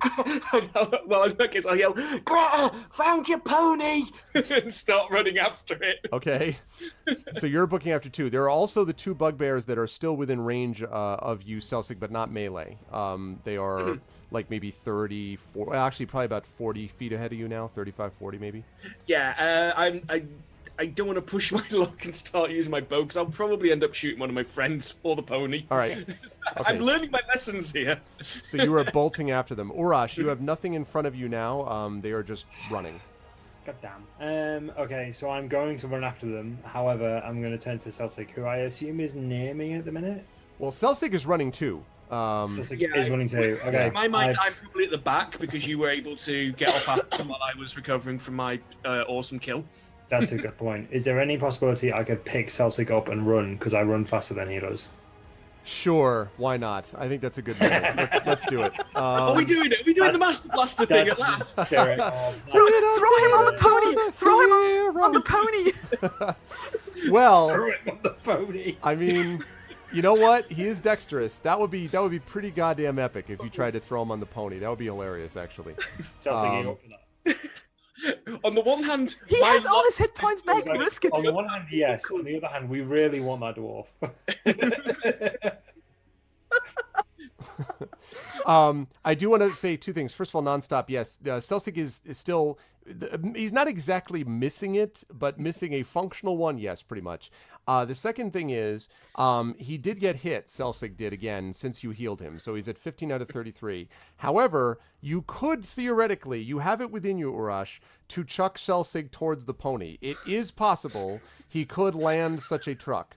It also is possible he could break his neck. But And oh he- man. If And, it and was also, a chat could inspiration- inspire him. Don't forget, you have the ability to inspire players. I'm just saying. Inspire them. Look, come on, let's do this. Nonstop Let's knows do this this. drill. Let's do this. So, Like, so I could throw him on the pony, in theory, if all went well and nothing died. I could throw him on the pony from where I'm currently stood. yes, it basically, you pick him up and then you're like, "Ah!" like throw him towards him. I think Okay. what happens. It's like Blood Okay. Bowl. It's like Blood Bowl. It's when like you Blood chuck the Bowl. player. Right. It's like Blood Bowl. I am down for this. Nonstop will I'm- inspire someone. I love it. Okay, so. Nice. The way I that like it works is Medea J. If you were on, it actually is only if you're a Patreon supporter on my channel. If you support on my channel, you can inspire someone, and then that inspiration gets taken away. You can use either 1 or 2 of them a month, depending on what you use. Nonstop is over on my channel, so that means that X5 is able. Oh, sorry, beg your pardon. Nonstop is able to inspire. Nonstop, by the way, has often inspired on this channel, so Nonstop Yes. deserves credit for that. Non-stop save the day. Now, the question is, Nonstop, you have 2 people you could inspire. One is you could inspire Urash to throw him far enough to get to the pony, or you could inspire Celsic to land to stick the landing on the pony. You have a choice of either one. Just to help influence your decision, I get a bonus. I get an advantage on strength checks and strength saving throws whilst I am raging. So you have an advantage already. So I Celsic already then have an advantage. So Celsic is Only going one to of be us the. stands to get very, very hurt if this goes wrong. sounds like Yeah. inspiring Darksaber makes the most sense. Inspiring Celsic here, it sounds like. So, Yeah. all right. So go ahead and make your strength check. I think Nonstop will be fine then with inspiring you, if I understand this correctly. Okay, cool. What I'm going to do You could is inspire Greta to run faster. Run faster, Greta! I'm going Sudden to. gust of wind picks Greta up. Oh god. I don't get the pop up anymore when I click one of my checks to say, "Do you want to roll this an advantage?" So I'm just going to roll it twice and see which one's best. Okay, yeah, I don't know why that is. No, me either. Strength check, correct? Right. Strength Yeah. check. Right, 19. Okay, 19, and that was not counting the you were that was counting your right. So 19 actually does do it. So you pick him up, and there is a mighty throw, and Celsig like drops his arms to his side. I'm assuming that he was aware of this and not just sort of startled as his life was him flying through the air. Yeah, let's assume that. Actually, or maybe not. I mean, Celsig, maybe you just feel yourself being picked up and thrown. You're like, what the? And you're like flying in the air like a missile towards the pony. Just one word from Urash, like only pick him up and say pony. Yeah, pony. Yeah, Like, exactly. literally, And all you hear is, wait, what? Damn you! as you were running past, I will have literally just spun around like a shot putter and picked you up and then just thrown you. So suddenly you're just like, I'm running really fast and my legs don't hurt. Oh my god, I'm in the air. So he's like, I believe I can fly. Like as he's going through. All right, you fly towards the pony. I need you to make. We're gonna have you do. If you can do acrobatics, I'll take that. An acrobatics check or just a plain dexterity check, not a saving throw. This one you have advantage on because of nonstop. Come Right, on, Dexter, come on. come on, by the way. So Stick the landing, please. Stick the landing. come on, no, get a better no. one than that. Oh, Oh! So you're like, "Woo!" you're like, I can do it. No, wait, did you do acrobatics or not? Do you not have acrobatics? it's the same either way. What? What? No, it isn't. No. No, there's no way it it's the isn't. same. If you're proficient in acrobatics, No, that's what I'm. No. Acrobatics. Yeah. No, there you it's go. definitely not the That same. was the acrobatics throw. That's what I'm There you talking go. about. All right, so Celsig, we should. I know a fan art of Celsig flying toward the pony. Hell yeah. So Celsig is like this, and he goes forward, and there's a moment like of slow mo, right, where Celsig is like about, and he sees it, and then he like puts his hand out and basically he puts a hand on. There's no nice way to put this. On the pony's butt, like basically just puts it there, and then flips over. So what? Lands on the pony. The pony's like, whinnies like this, and you grab the reins and bolt. Now, one of the bugbears that was literally running alongside of Greta before, you may remember. So what happens is you land on the pony. The pony goes charging past Greta. Greta's like, why is Celsig, what? And the bugbears are all looking as you go screaming through the group towards the bugbears. The pony, by the way, is going at a crazy speed. It's going to catch the bugbears at this rate. I didn't want to be Everybody the is first. going past me. No, I'm not being a generous DM there. All I'm doing is give information about athletics, man, or acrobatics. You had it. I was like, there's no way that's the same check. Yeah. So otherwise, I would have been happy to talk about face planning. But no, you made the check. So Less about face planting, more about like not even needing to bury him. He would have just been embedded in the ground. no, yeah. That's true. We just leave him here. It's very convenient of him. Hit the ground so hard I end up in an elemental plane. Exactly. Okay. So now, Celsig, when you land on this, because Urash had taken you and thrown you, you are basically up alongside the bugbears. The bugbears are too shocked to do anything. They're just kind of like, what? So they, as you are right next to them, the other bugbears have not yet noticed you. You're beginning to close on them. And so there's basically nobody does anything. The bugbears are continuing to run. All 7 of them, the 2 here and the 5 up there, are continuing to run. Greta, you were up next, and then Celsig, you'll have a chance to act. Greta, what do you wish to do? You just saw the pony go charging past you with Celsig on the back. Everybody's faster than me today. So if I still can't run and cast at the same time, I just keep running. There's what else, you know? Well, you could if you wish. I mean, you could stop. How do I put this? You can stop, cast, and run again. You just won't be able to run as far in a turn. Yeah, but that's not good. Everybody is faster than me already. So I need to keep on running. Okay. All right. So you're going to continue to book it. That's, by the way, that's hilarious, Medea. Like the picture of the arms up and then the whole. That's great. Okay. So you're continuing to run towards them. Celsig, that means that we've got you. So you've got the pony is full out. You're right near the bugbears. So you could, if you wish, the ones that you were fighting before that are looking up at you in shock. So you could, if you wish, like, I don't know, throw something at them. You could try to fire your bow from the back of the horse. Obviously, it's going to be a difficult shot. Or you can just stay on, you could just continue to stay in pursuit. But the horse is going to keep running anyway. So unlike Greta, you don't have to slow down. The horse is the one doing the work. Yeah, well, what I was thinking of doing was actually stopping the horse so that Greta can get on, because I can't do a whole lot if I catch up with them by myself, except maybe get the other horse killed and then beaten up myself. Okay. You could definitely, like, slow it to stop if you wish. could potentially, like I say, what I'm thinking is Greta then has a charging platform she can cast from. Okay. Yeah. That's my plan. So I'm going to try and pull the horses to a stop. Okay, so so I just want to point out for everyone that in the last 10 seconds, the horse is like gallop, gallop, what, and then you're like, what is going on? Like, so you do. I want you to make a strength check for me, please, Okay. Selsig. I don't think you also have athletics, but 14. that's enough. You were able to pull back, so the horse pulls back. So Greta, the horse goes past you and then stops, and like so you actually arrive at it. Now you're gonna have to climb on your turn, but we'll be able to talk about that when we get there. Pony. Okay. So you arrive at the pony. Urash, you see this all happen, and you are running behind them. I am. I'm running at full speed of, I presume, double my normal running Right, which speed. would be 80. Oh, 80. So yeah, okay, good. So you're moving at a. Everybody is overtaking me. This is why I threw it. I'm so glad this is happening on a plane. It's just like the most clear Chariots of Fire ever. But with we remember what happened with the ice giant, right? Yeah, no, I sure I'm do. like, this is essentially Mad Max Fury Road. This has just been like a 2.5 Right, right. I told you, Mad Max. You just were fighting goblin huckers, and so Throwers. You mean throwers? Throwers. Yeah. That's clearly what I meant. Does one of them have a drum and they're just like running this?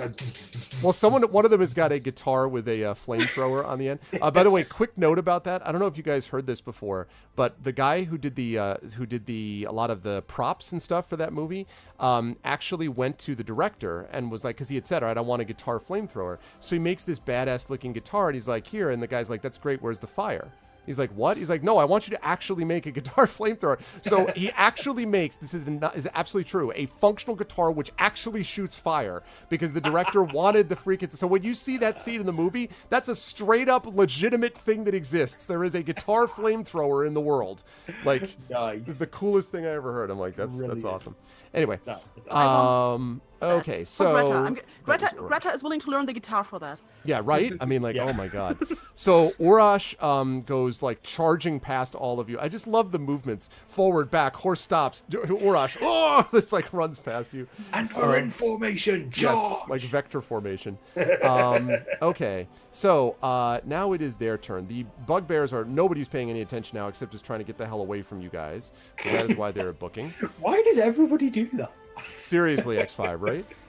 Okay, Greta, it is your turn. You were able to, if you wish, pull yourself up on the horse. Make a strength check, but it's an easy one, though. I was going to say I can assist, like try and pull her up as well. Okay. Yeah, but I'm going to get behind Celtic, but I'm pretty sure I'm going to need my hands free in a moment. Okay, that sounds fine. You can do that. Why can I not click on my strength thing? Because you can't reach the pony. No, I'm just kidding. No, I'm just joking. Totally joking. Pony now angry. I can only. Come with me if you want to live. I'm clicking on my strength thing. It's not doing anything. You might need to reload. Maybe roll 20. Oh, please no. Can I just? Because I don't see anything rolling in my. Do you guys see anything rolling in your screen? Nope. Yeah.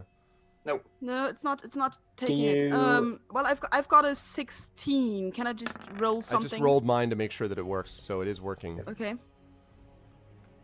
Wow, the DM can roll. Wow. I have a strength of 16, so. Okay.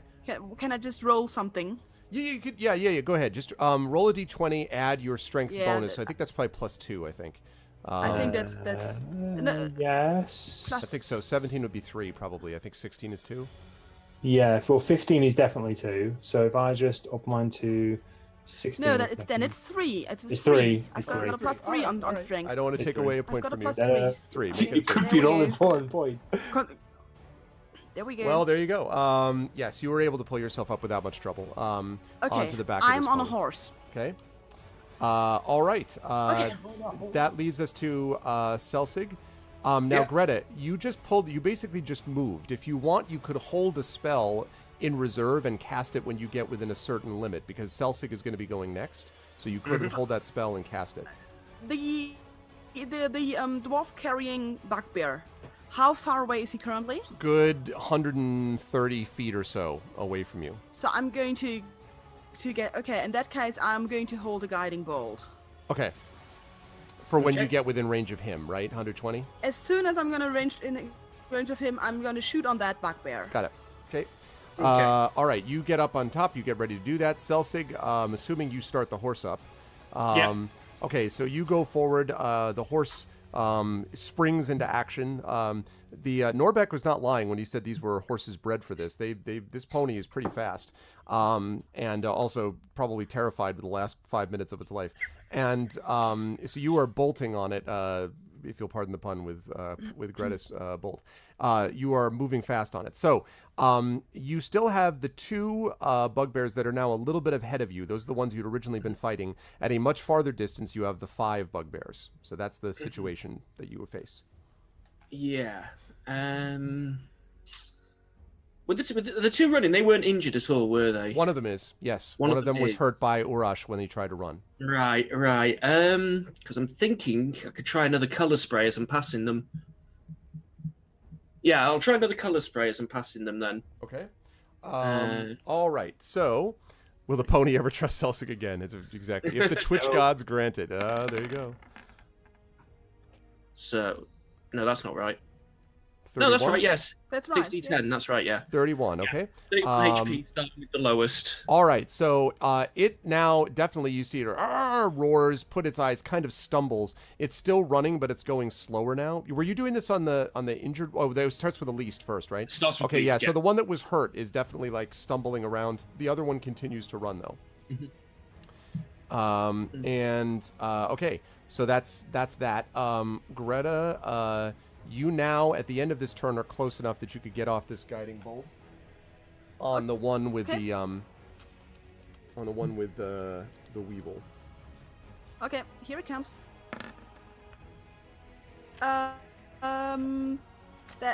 Wait, that's not all that should have happened.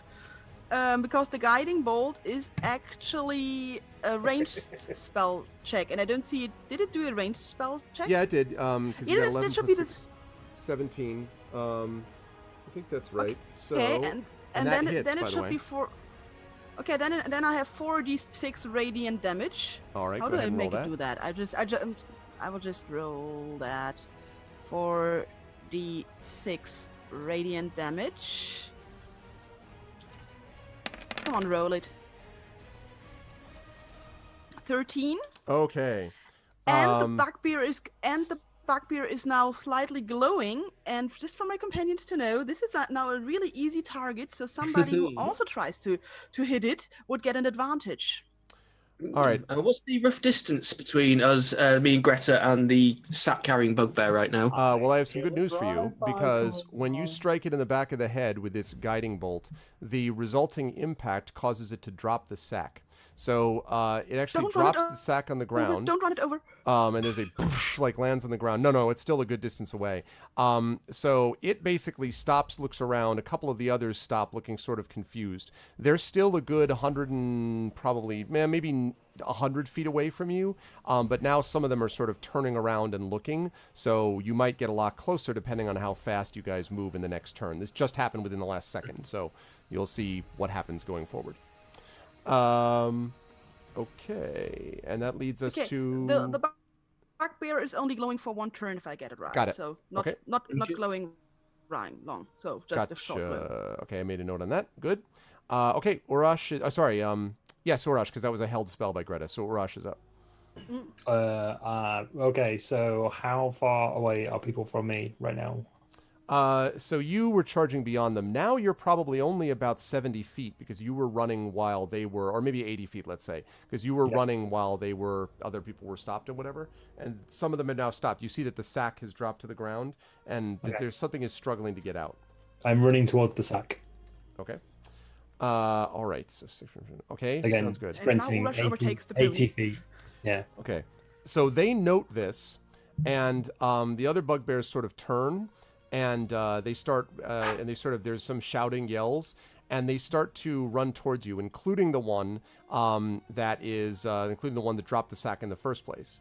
So the one actually gets to the sack and picks it back up and slings it over its shoulder. And then you see, as it's looking, its eyes begin to widen, and it looks at, and starts getting more and more like, oh, roar, and like seems really freaked out, and then turns and bolts like the living, like just nobody's business. Now with the sack over it, but it's staring in your general direction. And a couple of the other bugbears that were staring also have this horrified expression and turn around and are running like no one's business. Is there something behind us? Like, are the reinforcements behind us? That's a good question. You might want to check that out. I'll ask if Greta wants to do that on her turn. Greta. So I see the bugbear staring and then running even faster. Yes. Gosh darn it, it's the bugbears, and I've got my dwarf still. Well, I'm not going. I'm sitting on a pony. Did they pick the dwarf back up? The one picked the dwarf back up. Yep. God damn. They did. So, He's a little bit behind the others, though, but I'm not looking back because I'm afraid of falling off the pony. So I'll just I hope the pony is fast enough to get us closer to them, and I'll hold. What am I gonna put into them now? Well, what do we have here? One moment. Yeah, we still have 120 feet. Well, yes, although probably getting closer now. You would say probably, given the galloping, about 110 maybe, something like that. Okay, then I'm going to put all of my scorching rays into that guy. Okay, the same one, right? Who is glowing, etc. Yeah, so that should give me an advantage if yes, he's still because he's still glowing. Yep. I'm still. Yeah. Yep. Okay, scorching ray. Yeah, that was not so good. So I'm going to do it again, right? Yep. That's the nice thing about advantage. Come on. That's yeah, a there hit. we go. I like it. That's a hit. So he is going to get hit with 2d6 times 3. Okay. Because I can have sounds 3 and I can All right. 2d6 times 3. So Let's see how that goes. Oh god. Okay, let's see. Everybody pray to your dice gods. Oh, come on. Pray to the dice gods. Pray to the dice gods. 2d6 Exactly, for the Disney. first. Oh, I forgot my spellcaster bonus of 3. To the okay, well that's So fine. So 8. So am I right or no? 8, and I'm gonna edit now. Okay. Then the second one, and the last one. Yeah, I'm really good at this. So 16, 24. Okay. So the good news, you scorch the hell out of that guy. It goes up just like a column of flame. The ones around him, like they like run away from him. He's like, ah! He like rocks back and forth and then stumbles to the ground, still on fire. That's the good news. The bad news, the sack is on fire.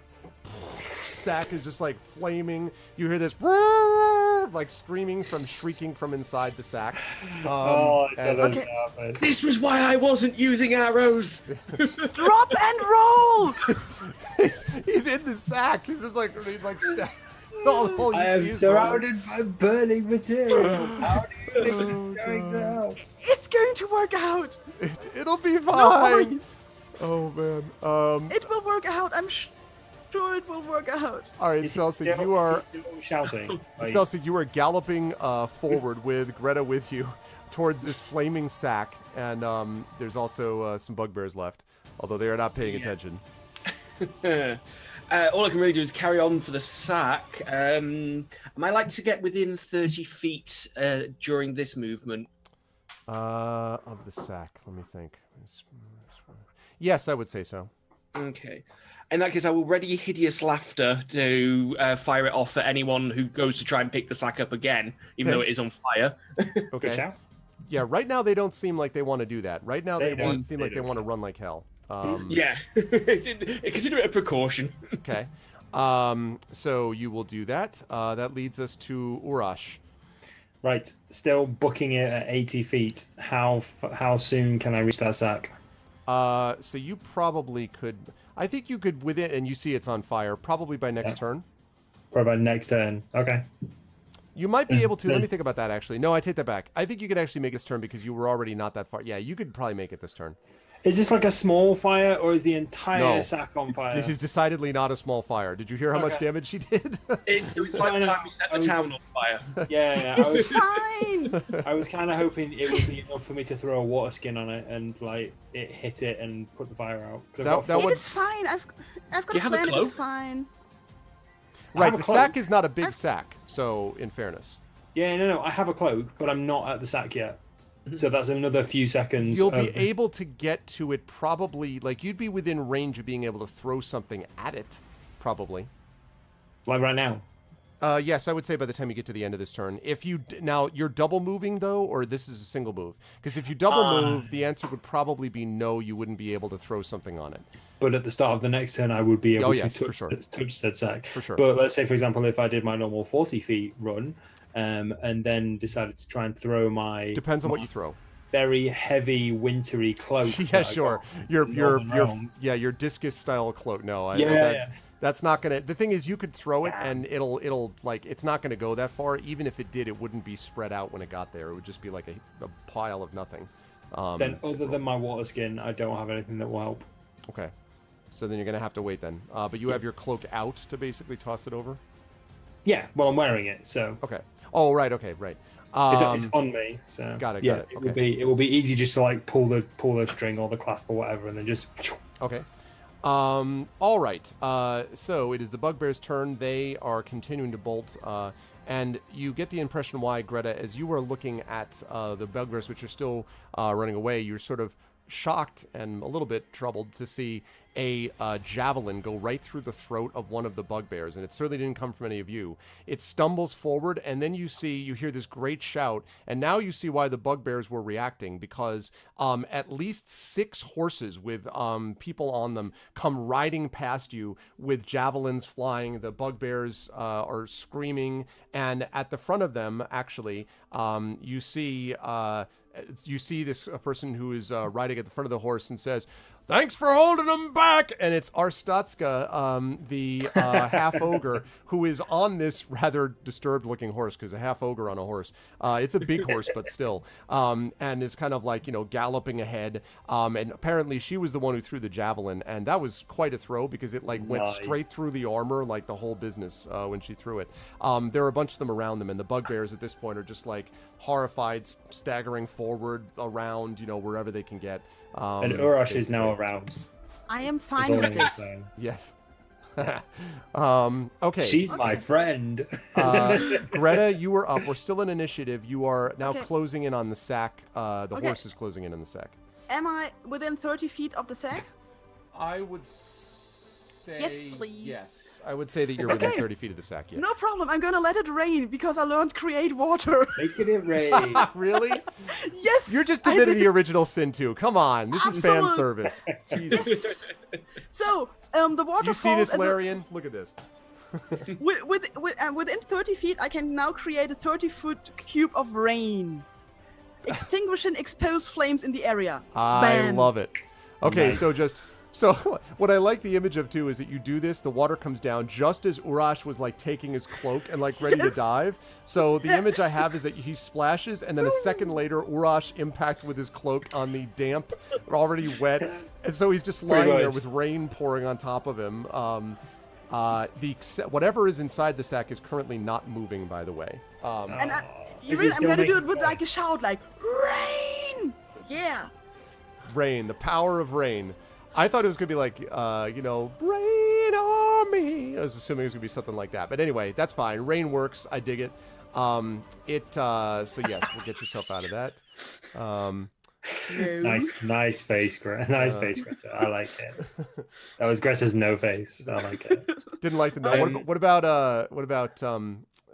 I Wish It Would Rain Down by Phil Collins? I don't think that's gonna be much Yeah, better. I can take that. You can take that. Okay. But with my last level up, I actually learned create water. That's pretty awesome.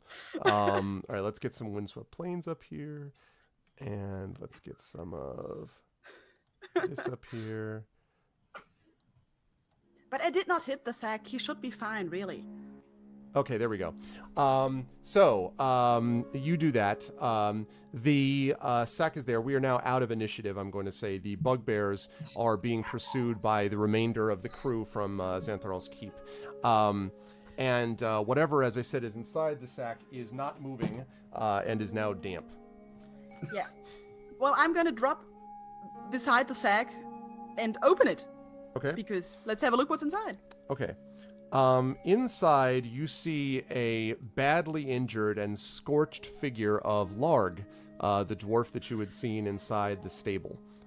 He is not moving. He's barely breathing. You would say that he's very badly hurt. Greta. Okay.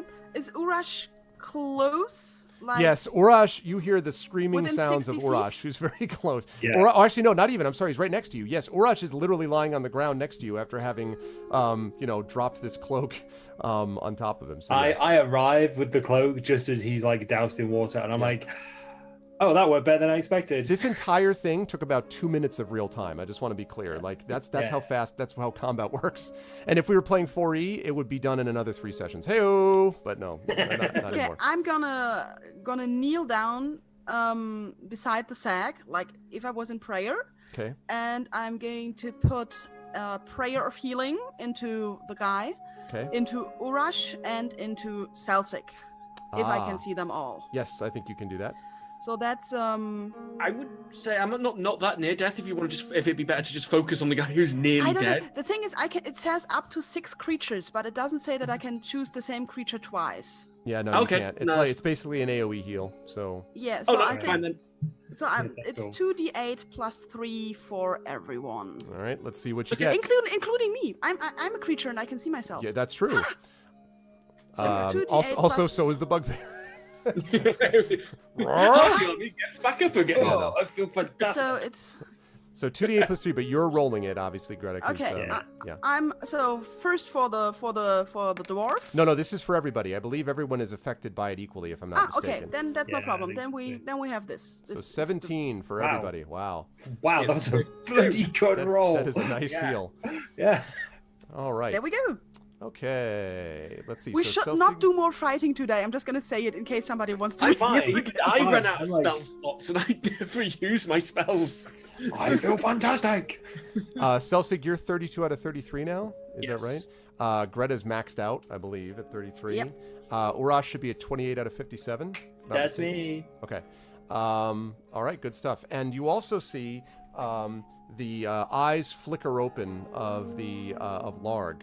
I'm still in prayer. This takes 10 minutes. Oh, all right. So you're doing this while he's okay. Good. Yeah, prayer feeling. That's right. So his eyes flicker open and he kind of looks up, and he seems completely like confused and like just discombobulated because he's looking up at Urash, who's still kind of like like staring down at him, and then like Celsig, who's also glaring down at him, and then Greta, who seems to be in prayer. And kind of looks up at all of you, and what happened? Okay, I'm somebody. Yeah. Greta's praying, so I'm just like, he's laying on the ground, right? Yes. I'm gonna put my hand on his chest to make sure he doesn't like try and bolt upright. Gently on his chest. I'm just gonna like slam it down. I just go, it's okay, we got you. Don't worry about it. And he says, "What about those filth that took me?" Oh, you don't need to worry about that. And I look down at my blood splattered body. Man after my own heart. I did for them too. Back at the stables, you find 3 of them I managed to stick before they got me. So if he's to tell the truth, it suggests that he killed 3 of these guys before they took him, which is pretty impressive because you saw for yourselves these guys are reasonably tough. He still burns. Yeah. They're still That's a flammable. 4,000 gold bounty on his head. Mhm. If it is the Weevil. So you guys are staring down at them. You probably have another, like, maybe minute to talk to him before the rest of the group, because you can see the stragglers now. The Xantharl Keep defenders are starting to rally up and kind of work back towards you. So quickly then, I think for me the most important thing to ask about something about the Ring of is it the Ring of Winter? I forget. I've lost all my notes. If you want to ask about the Ring of Winter, you could certainly do that, yes. Yeah. Now, just see what out else is of the better out option. of character a second. Sure. Just a quick thought. Should we just say, if we've only got a short space of time, he needs to stick with us, and then we can have a chat with him later in depth. But he has to stay with us, or should we start drilling him for information now? Because we're only going to get like maybe 1, maybe 2 questions. Am I available? You're in prayer. Yeah. Yeah. So Okay. I'll keep praying. Celsic. Sorry, What are your thoughts on this? We only get a couple of seconds thought. My bubble. only We real have to thoughts visit him. are A, he's worth 4,000 gold to us, It is. and B, he's tied to the Ring of Winter somehow. It does. My thoughts are there is a host of horsemen Yeah. and also good guys kind of clambering towards us at the moment who thinks this guy's just a normal stable hand. We know differently. Now, if we say something that spooks him, terrifies him, he could be gone in the wind by the time we get back. If we tell him he needs to stick with us because we have urgent business with him, or we want to make sure he's okay, so I will stick with him like glue, that sort of thing, then I think that means that when we get back to safer, because we also don't know what else is out here as well, when we get back to safety, then we can start drilling for information. Yeah. So- We need to not spook him, and we need to say we need to have a talk. Yeah, Because that's the cool. bugbears aren't the only people looking for you right now. Yeah, okay. So forgotten his name already. Log. To Larg. To Log. Also bonus action, I'll end my rage. So I'm not spitting bloody foam. Swear to me. I'm helping you. Yeah. Don't struggle. I'm trying to be subtle. So I'll end my rage. So I seem to get physically calmer and less like my skin seems to get less blood soaked or whatever. But I basically turn to him and I say, look, we need to have a chat with you. We need to speak to you when we get back to the keep. It's very important that we talk to you, but we have some business with you, and we want to make sure that you're okay when we get back. Okay, so just stick with me because we don't know how many more bugbears are out here, and we don't know what else is coming to kidnap any member of the keep. He says, he looks up, he says, all right, I'll go along with what you say for now. All right, think of it as you just temporarily joining our party. I was going to say something like us being his bodyguard, but that might piss him off. So Okay. him temporarily joining our party, because I know he had an adventuring party, so that will speak to the adventurer in him. Okay. He, you don't know whether you would say that he feels happy about this from what you can tell, but he definitely doesn't rebel openly. So he sees, kind of is like, okay. And at that, you see Arstatska coming up on her horse, riding up behind you and says, "Oh, love, I'm glad to see what you did. I saw some of what you were doing back there. Most impressive. Does that rage only work in combat?" And she starts like kind of... Oh, I'm sure you'll find out later. And she smiles and she says, "That's right. Did you hear that?" And her voice echoes that. And she says, "Well, we killed what's left of those filth. What I can't figure is what they were trying to do getting this thing." And she looks down at Larg. Old adventurers could be mistaken for somebody else. Could be. I found her name. It's Arzastra. Damn it! I found the name. Yes, sorry, Arzastra. Huzzah. I was close. Scared the bejesus out of I'm me. sorry. I was just so excited. I'm like, I found the name. I apologize. Arzastra. Zastra. Okay. Yes, there we go. It's pretty close. Yeah, he could be. It could be a rival from his old adventuring days. It could be mistaken identity. It could just be the bugbears saw him just wandering around and just snatched him up. What we need to make sure, and I'm going to need your help on this, Zastra, is that we get everyone safely back to the keep, because we don't know what else is crawling around our area. And so she says, "Oh, certainly, love. But it's gonna all have to be reported in Norbeck. He sent us after you, all in a fury he was. He said, 'Get out there, you fool,' or something like that, and said, 'Go track down that filth and save those people.' So that's what we did." All right, well, that's good. It's good. It's exactly what we needed. You came at just the right point. We couldn't have asked for better backup. And she says, "I usually do, love." Wink, wink, nudge, nudge, elbows you in the side. Then At all points during this, by the way, I have a log in my sight as well. Whilst whomever I'm talking to, I am facing log. Okay. Okay. Yes. So I'm making sure I position myself so that log is in my line of sight at all times. Okay, got it. All right. Let's. That makes sense to me. What are Selsig and Greta? What are you? This is now towards the end, so the prayer of healing now ends, Greta. So, what do you and what does Selsig want to do? Arzastra actually is what she suggests is heading back to the keep with all involved. None of the bugbears survive, by the way. And she seems a little disappointed. She says, her voice a little lower. She's like, "Norbeck's probably not going to be too happy about that. He said to try to capture one of them, and well, you know." Sometimes your arm slips and you throw a javelin through a bugbear. It happens. I look at her. It's not our fault they're so squishy. Right. See, you know what I mean. She like slaps you in the back, almost knocking you over, like that type of thing. Okay. Yeah, we follow her to the keep, I would say. And I'm going to introduce myself to Lork. Like, hello, my name is Greta. Yeah. Nice to meet you. And he says, "Hey, nice to meet you." He seems like his eyes kind of shift around him, like he's not. All of this just sucks, is what it seems like. Yeah. Hiding out as a stable hand, suddenly everybody's paying attention to him. Everybody wants him to be super safe. Very safe. I put my arm round his shoulder. Don't do that. Don't do You want that. to lose you want to lose another finger, right? Right? This is why you want to be the accountant in the mob. This is what the Untouchables taught us. Like, they never want the accountant to get hurt. They're always, you know? Oh, man.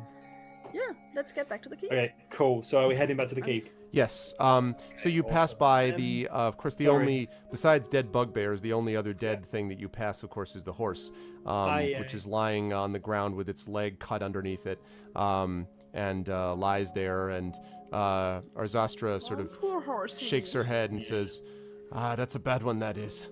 I think that was one of Norbeck's personal favorites. It used to be the one he would ride into battle sometimes. He's not going to be happy." Oh dear. Oh, Well, there was nothing we could do. it stopped one of his people being taken from him, so it's a worthy cause. Out of character, just for a second. Can I have a cursory glance at any of the bugbears, see if they're carrying anything useful? On the bugbears? Yeah. Yes. Or are they just like skins and a morning star? Yeah, and that's the thing that surprises you. There is, as I said, there is a little, most of them did not have bows and arrows. Most of them just had the morning stars, but there were a couple of them, I believe it's 3, that had bows and arrows. The quivers each have probably maybe 3 or 4 arrows left. But again, I want to remind you that they only fired off a couple at you. So it really looks like they only had maybe 6 arrows each, and only 3 of them did. And they don't usually use arrows anyway, and they don't have any bags around them or anything like no gold or anything like that. Jewelry, tokens, no piece of paper, nothing like that. Yeah, these guys felt as if they were being sent for some other purpose because they definitely are not outfitted the way bugbears usually are. Okay. All right, cool. All right. I will keep that to myself whilst we go back to the keep. Okay. After the nuclear apocalypse, the world will be inhabited by bugbears. Yes, I think that's quite possible. All right, so the ride back to the keep is uneventful. The defenders of the keep... What's that? Thank God. Yeah, I know, right? You're attacked by a leviathan that somehow attacked by a rises out of the cockroach. sea and gets onto land, and it's a land leviathan. No, Yeah. it's uneventful, and the defenders of the keep are in pretty good spirits, you can tell, because from their point of view, they warded off an attack, killed a bunch of bugbears. It was a good day. Victory. Yeah, And so they head sort of along this way, and you know, as they're sort of trotting along behind him until they get back to the keep. When you arrive back at the keep, you can see that the keep is still in a somewhat of a state of chaos, except this time people are running around apparently checking out walls and so forth.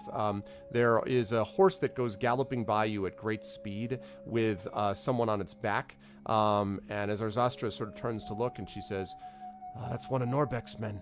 He must have sent him off for some reason, but I can't think what." have we seen this person before? What? No, you haven't seen this person before, but that's not surprising. This could have been one of the ones that was in the keep. That's He fine. seems to be dressed in the sort of soldiery, the armor and so forth of one of Norbeck's men that might have been up on the walls, but you don't remember having seen him specifically. Okay.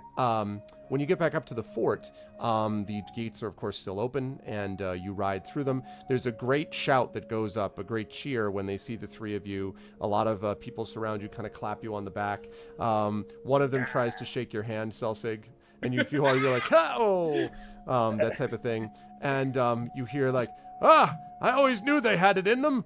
You didn't know anything. What did you have in them instead? Maybe a knife in their hand. Oh, they sound sort of like the Muppet judges, more or less, is what Fergus and Seamus sound like on the top as they're looking down. But they sort of smile and wave mugs at you as you are coming in to the keep. And finally, after a little bit of commotion, Norbeck himself comes down and nods at you and says, well done, my friends. You've made yourself more than welcome here at Xantharl Keep today. I'm glad that the rest of them were able to come at the right time to find you. Did you find any of them and take them alive? And he looks over at Erzastra, who kind of sort of looks like she's like, whistling, like not looking in that direction. He says, you did catch one of them, didn't you? Just one? Maybe? Nope, sorry, we didn't know that. I motioned to the quite bloody axe and the blood splatters all over me. I didn't know to stop. Sorry. He says, the problem is dead bugbears don't tell tales. And he kind of says, but I suppose, well, and what did they, and then he looks and he sees Larg and he says, were you the one they were the one they took.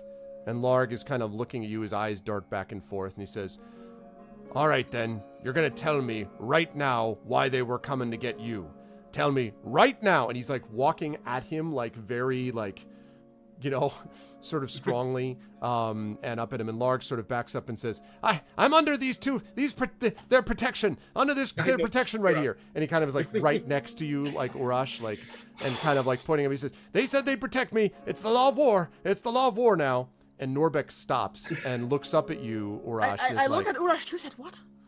And he looks up at you and he's like, the law of what?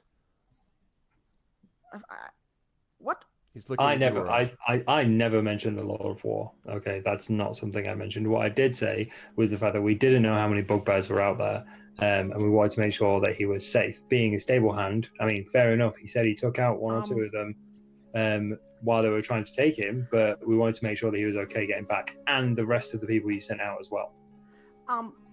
He was badly hurt. Maybe he's still a little bit confused. We should maybe get him to the healers and see. He was dropped on his head several times, and he looks at you like Larg looks at you like, what? Like this confused look, and then he kind of just, but he doesn't say anything. And for a stable hand, even if he used to be a bit of an adventurer and have a bit of a wild side, this is a terrifying experience. I grew up in an area near bugbears. They are terrifying things. And he was set on fire. Exactly, really completely incidentally. So the bugbears set him on fire. So Norbeck looks at all of you. He looks at Greta, who just said the thing about the fire, or they talked about they being set on fire. Selsig, or was it that, or was it Urash? Did you say set on fire? I think it was Greta. Anyway, and then looks at Selsig, who's still got like dirt and blood on him, and then Urash, of course, who's just covered in blood, and he says, "You people have an odd way of looking terrified to me." He says, looks to me like you actually behave the way a warrior ought to, as opposed to someone who is too busy having his skin saved. Urash, make a persuasion check for me, please. Okay, this will go well. Just say, yeah. That's a 4. Yes, he's like, before he goes anywhere to any healers or not, he's going to answer questions to me. You understand? I don't know who you are, but if you're what I think, then there's no amount of questioning that's going to save you from what awaits. You rat. And he sort of towers over Larg, who kind of cowers below him and sort of like, and he keeps squeaking like, law of war, law of war. And so... do I have any idea how law of war even works? Because you have no idea what he's talking about. It's just something like maybe he might be thinking of like you took him as a prisoner of war type of thing. Do I know what he's talking about? Maybe, but that you're not 100% sure, but it sounds like maybe that's what he means. Like he's under your protection until you do whatever you wanted to do with him. Because that's basically the way he says it. So Norbeck reaches down and he says, you know what makes this even worse? And then he picks him up. Now, Larg is not tiny, but Norbeck, who's a big dwarf with like serious like armor and the whole thing, with one hand just picks him up and holds him up like this. And this dwarf is a fairly venerable for a dwarf in terms of age, and he holds him up with like Larg's fate, kicking underneath him. And he looks at him, he says, "What burns my britches the most is that a dwarf would do what you done to betray us. Now I'm gonna give you one chance and one chance only, and after that, I'm gonna let her get a hold of you." And he jerks his head over to Arzatska, who's sort of like, like fist in the hand. And Arzatska says, "You lied to me too, Larg, and you're gonna pay."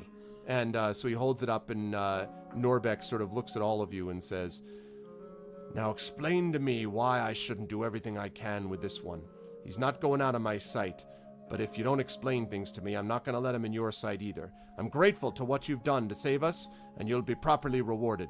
But this one has a mission. This one has a date with us first." Okay. As he's holding, still holding him up. All right. Is there Okay. somewhere private we can talk? Yep. And he looks kind of up at you and back at him and then says, "What's it look like up there?" He yells up to some guards, and they yell down to him, "Oh, Captain, they're still on the way out. They're gone for good, sir." And he kind of looks back at all of you. He says, "All right, go around and see what you can about the walls. Some of those things might have hit them. If you find anything else moving, kill it first. Unless it's a bugbear, then I want to see it. As for the rest of you," and he looks at the ones, "good work on getting them back. See to the horses, check the stables, make sure that his story's right. You, close the gates. You three," and he's like, these things are all coming, like he's ordering, like he's issuing all these orders. "And you three, come with me." And he says, "Why not make sure he doesn't get damaged either?" And he literally tosses Larg to you, Urash, like in the air. You can either catch him or not, as you wish. I will try and catch him. Okay, so you do, like, "Hoo!" Oh, okay, cool. I assumed you were going to make me roll the dice. That's fine. No. He's not like it's hard to miss him. Okay. And Is it the Norbek day of marches off. throwing small people? Apparently, this was a small person throwing a small person too. Yeah. But Norbek heads off, and you can follow him if you wish.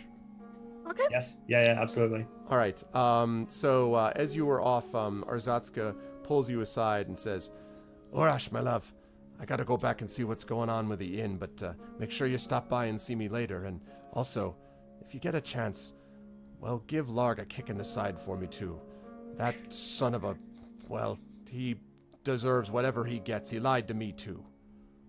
I'll motion to the several cuts and scratches and scrapes along my body. I'm just like, yeah, don't worry, he's going to get a good clip around the ear from me too.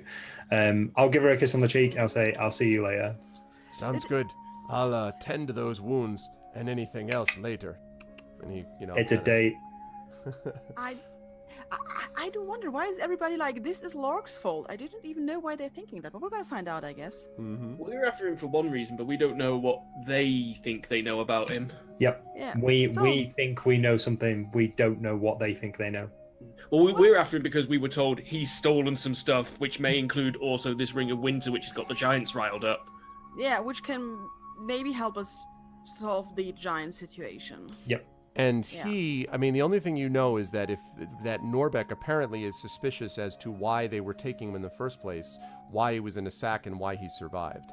So Yeah. he's basically, because the way that they Well- acted is completely out of character. You don't have an invading force that then turns around and leaves. That doesn't Yeah. make Yeah, any Very sense. elaborate, very, very big deal to steal someone. Yep. Well, he survived because I made it He rain. was.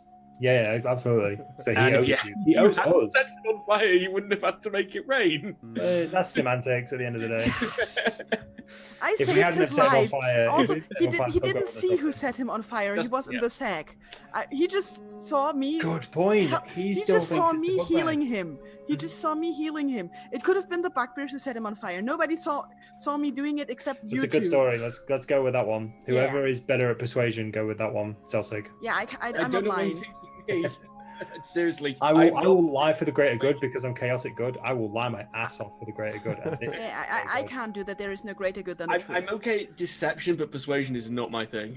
Yeah. Okay. Yeah. Okay, let's go in and have some lunch Yeah, or something. absolutely. So he brings you I want into lunch. his office. I don't think this is lunch.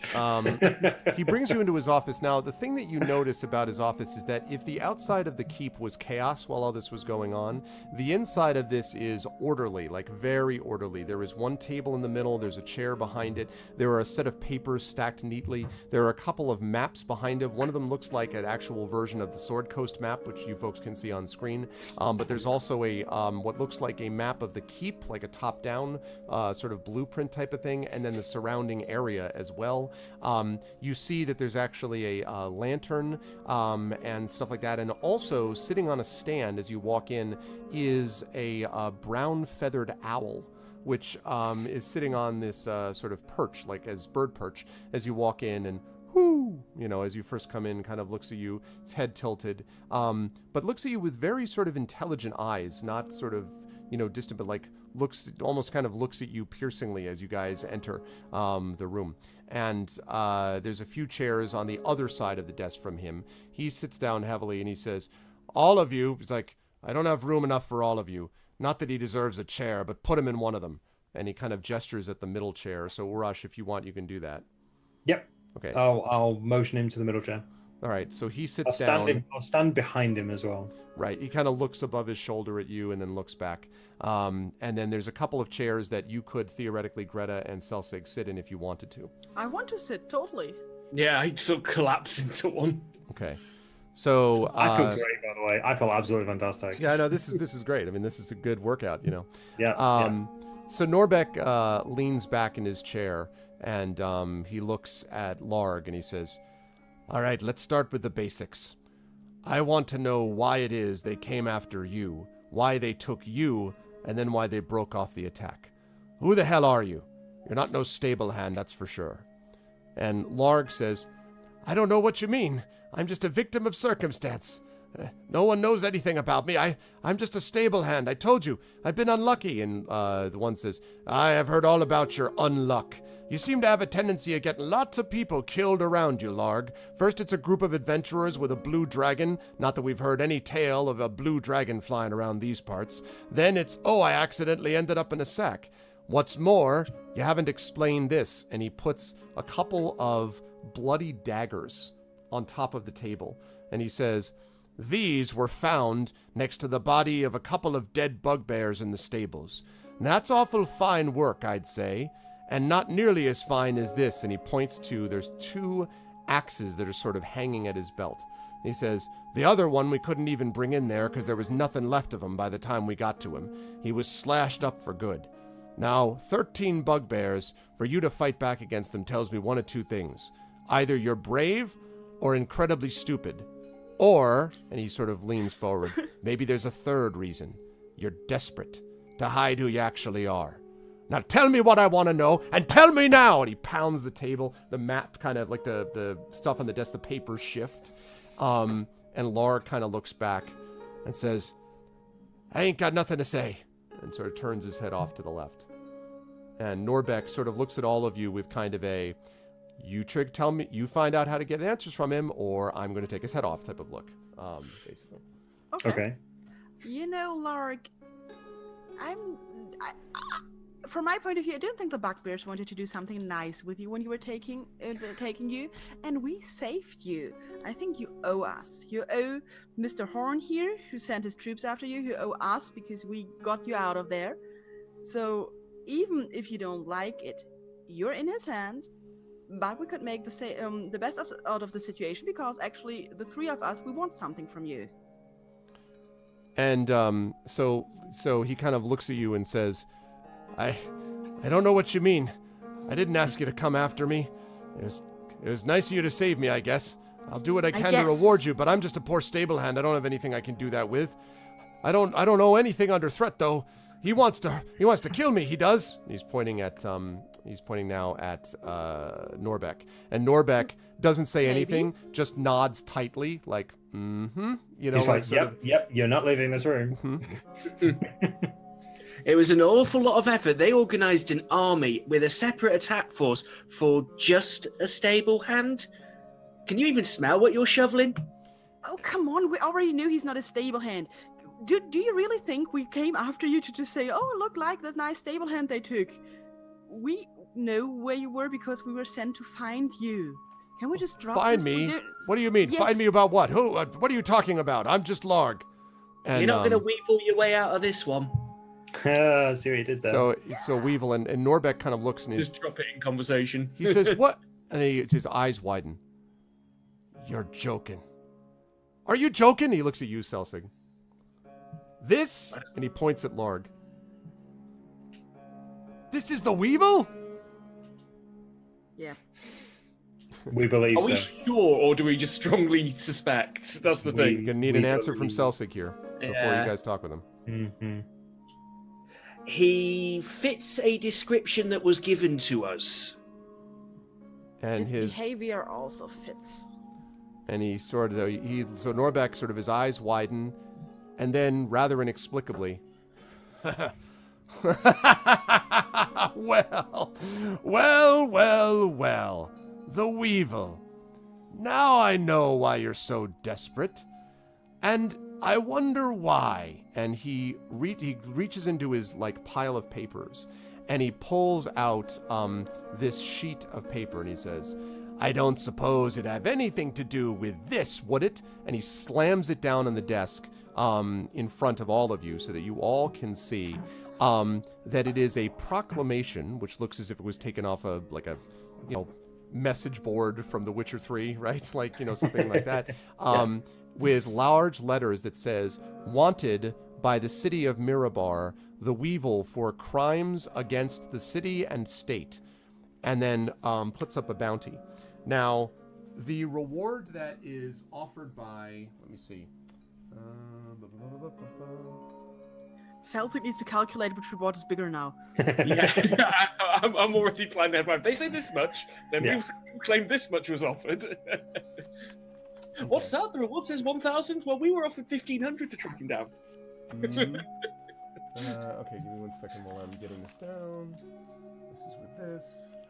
Honestly, don't know if mentioning his name was a good idea, but I couldn't think of what else we could have said. To be honest, this is kind of a all or nothing moment.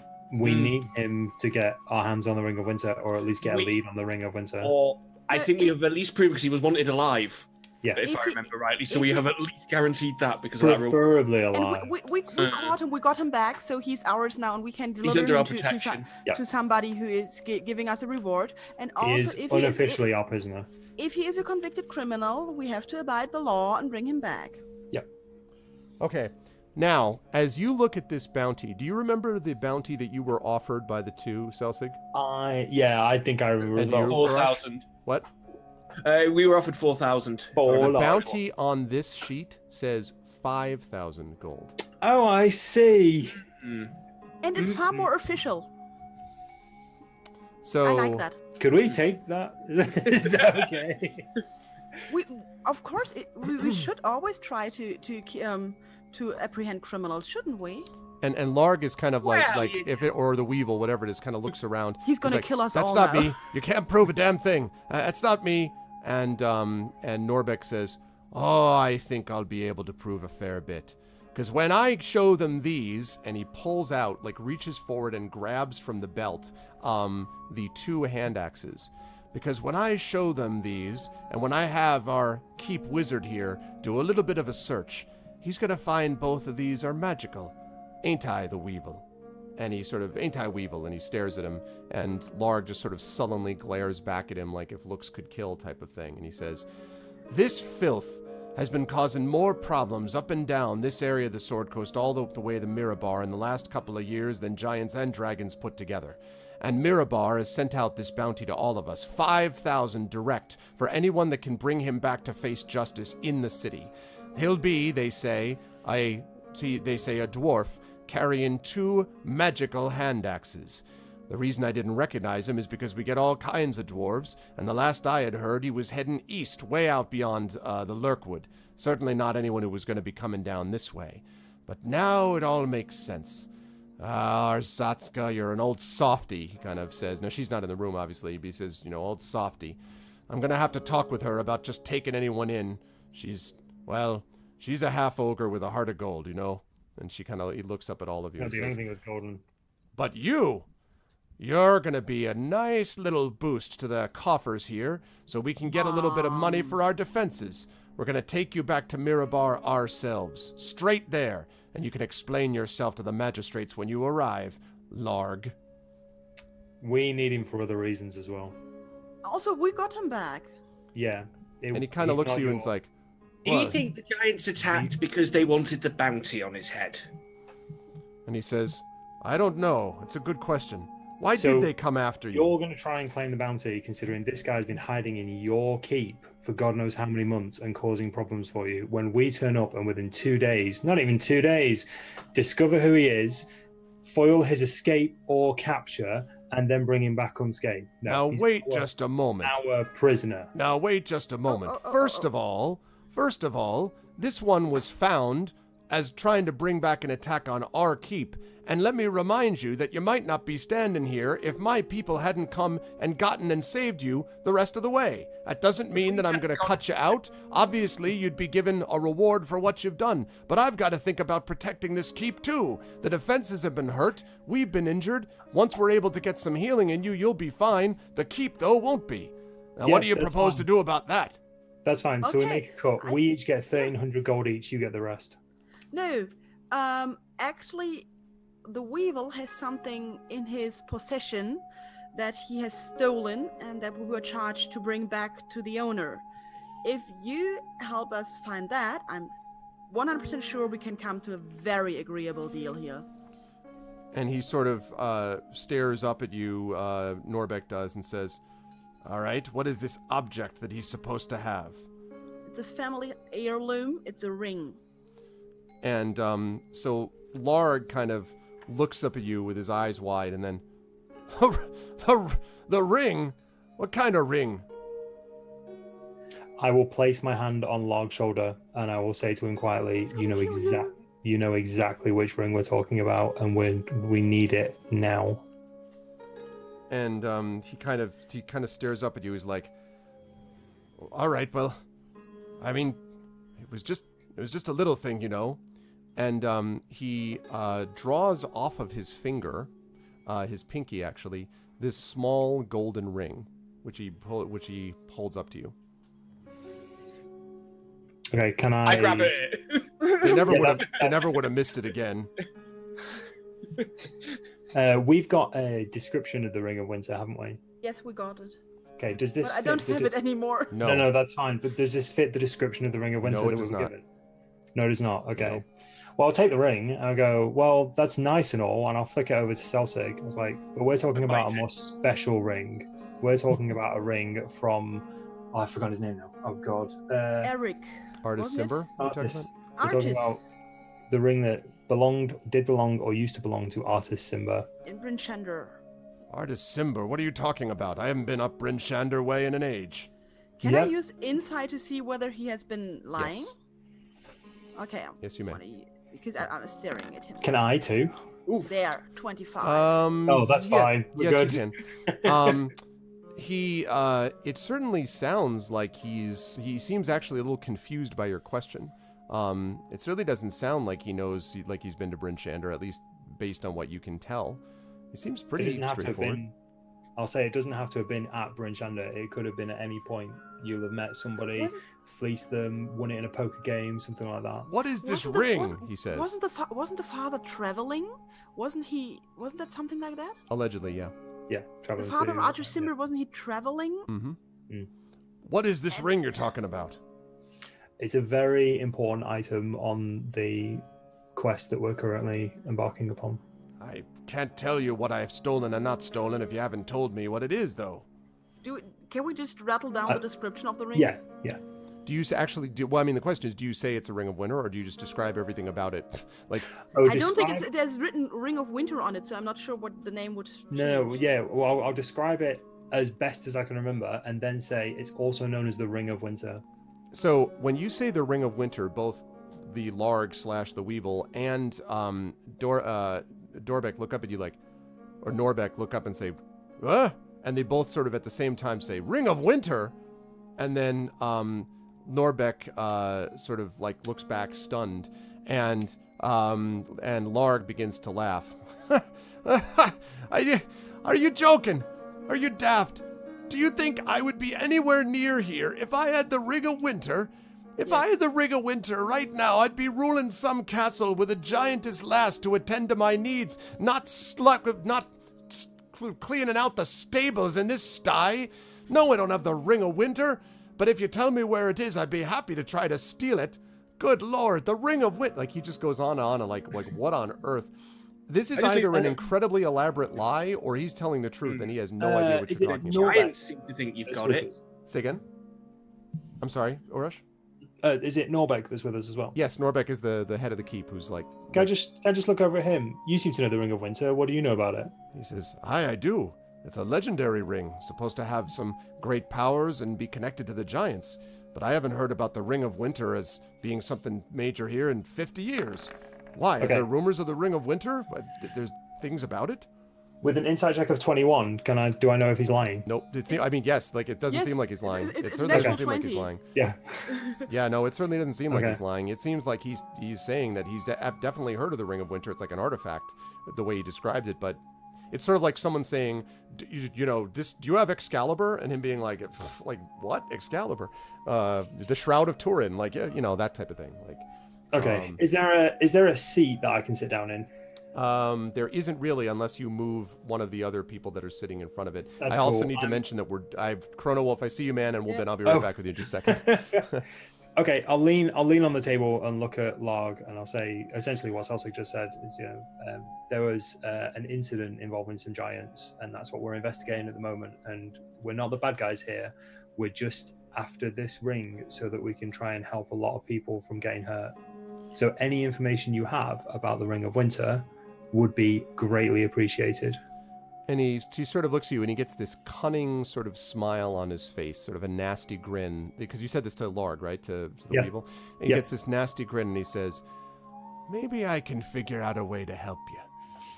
And maybe we can see our way clear to, like you say, saving some people's lives. But first I have to ask you. Just then, when you look down at that piece of paper, that thing from Mirabar, may they rot, you looked at that amount of money, and you I could tell that it wasn't what you were expecting. Were there 2 men who asked you to come find me by chance? Who's he asking? Is he asking me? No, he's asking Urash. Yeah, you have no idea, Greg. Yeah. You're like, what? But Yeah, Selsig and Urash know. I vaguely remember that it was. There was 2 men, one missing an arm. Oh, was it a man and a woman? Aye. It was a man and a woman. That's right. 2 it was a man and a individuals. woman. Yeah. One of them was wearing. It was the male who was wearing. So was when he this- asked for 2 2 men, average humans, one of which was missing an arm. There you go. Aye. That's a half-orc description for you. You met Sora Lisa and one-armed Neramos, you did. Yeah, And Sora they sounds right, sent yeah. you after me. Would it interest you to know that they're not working for Mirabar? Would it interest you to know surprise that me. they're not interested in finding anyone or taking anything back, including the Ring of Winter? And would it interest you to know that if it's up to them, they'll slit my throat, your throats, and everyone else they can? You think I'm bad, they're worse. And what's worse? And he leans forward. Now they know I'm here, and they're coming for me. And with that, we will put a pause to the end of this session. Wow. What a lot of fun, guys. Man, no joke. And good CSI work. You gathered a lot of information here as well. Good stuff, guys. Yeah, dun dun dun. Exactly. But we do. I wish we didn't, but we do have to end because we do have to give way, of course, to Chrono Wolf and other things as well. But this was a great pleasure, as it always was. I will go in the other direction. I will start, of course. Yeah, exactly. Slow zoom in. Hold. But we will start, of course, with Mike, Screaming Joypad. So Urash got a chance to do some serious Urashing today. I think you could say. Hair on people. I Oh enjoyed it. man, and throwing Those are- Celsigs, and it was good stuff. So nice work today. Where can the fine people see you next? There's one place I know they can see you, but Yeah, absolutely. So I'm playing D&D with your good self this Saturday at I've forgotten the time now. 7 It's p.m. midnight. Eastern on Saturday. It's like midnight my time. So Yeah. if you're in the UK and you want to watch, it's midnight on twitch.tv/Arvanelleron. And it's either on Arvanelleron or on GOG.com is where I do most of my streaming these days, to be perfectly honest with you. I may get back into it at some point. I don't know. Right now, I'm more focusing on other things and work-related stuff during the new year. So there's projects in the pipeline, but stay tuned for that. But in the meantime, you can see me this Saturday and next Saturday as well for our Rise of Tiamat campaign, where I get to play as TikTok, the Warforged fighter. Yes, and I can say that there's some Infinity and Beyond merchandise that has been produced, so you can check that out as well. That's been a lot of fun too. That's a high-level campaign that we're doing. So good stuff as always, Mike. I look forward to Saturday, definitely. And good work today. Moving right on up on the line, another eventful session for you, Celsig, involving a pretty epic landing on a pony from distance, some color spray, some other stuff. So some good work that you got in. And where will the fine people see you next?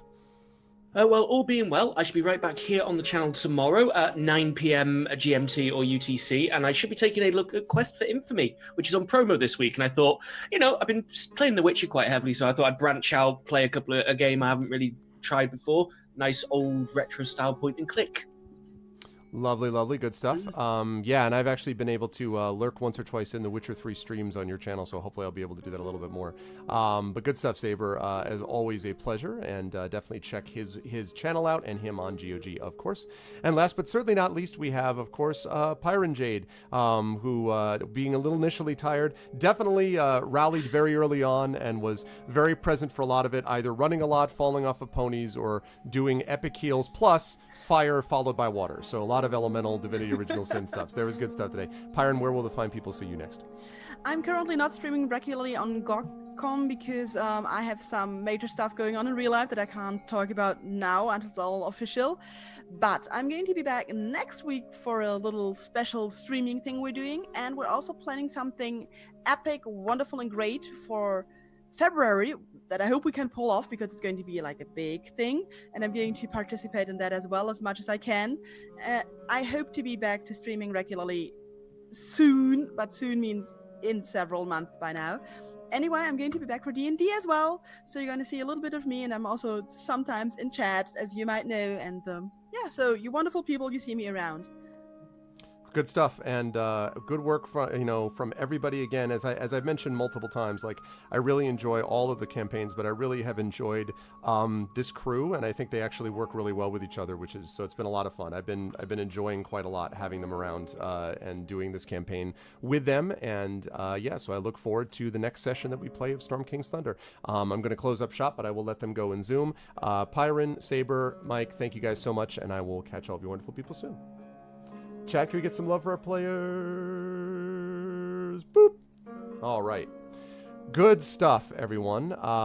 And that is going to do it for me for today, because I have to give way to the super awesome Chrono Wolf Live, who is going to be playing Myst, and I believe it is a particular edition, though. Oh, God. Myst. There we go. Real Myst Masterpiece Edition. I wanted to make sure that I got that right. Myst is super awesome game, and Matt is always good at these things.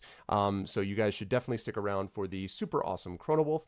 As for me, I'll be back at you guys next week on Pen and Pixels, playing more Divinity Original Sin 2 as we continue that playthrough that I started last week. I'll be back to you guys with these folks next month as we play the next session. But I also have D&D coming up on Friday. I've got a Masters of the Dungeon show, which is basically like a D&D DM talk show where we have a lot of game masters talking about different things. So you should definitely think about stopping by if you want to find out more details about how one game masters and DMs and does all that good stuff. That's going to be on my channel at 9 p.m. Eastern. And as I said, I'll be on this channel again next week as well. I've got D&D over the weekend on my channel as well. So all of those things, a lot of D&D coming up over the next few days. But now stick around for Chrono Wolf. Please make sure to follow this channel, subscribe to this channel, also follow and subscribe to us on our own individual channels if you can. You guys are great, as always. Thank you so much to chat. Good turnout today. And now stick around for Chrono Wolf as we move on to the Masterpiece Edition of Myst. Till I talk to you all next time, be good to each other. Have a good one.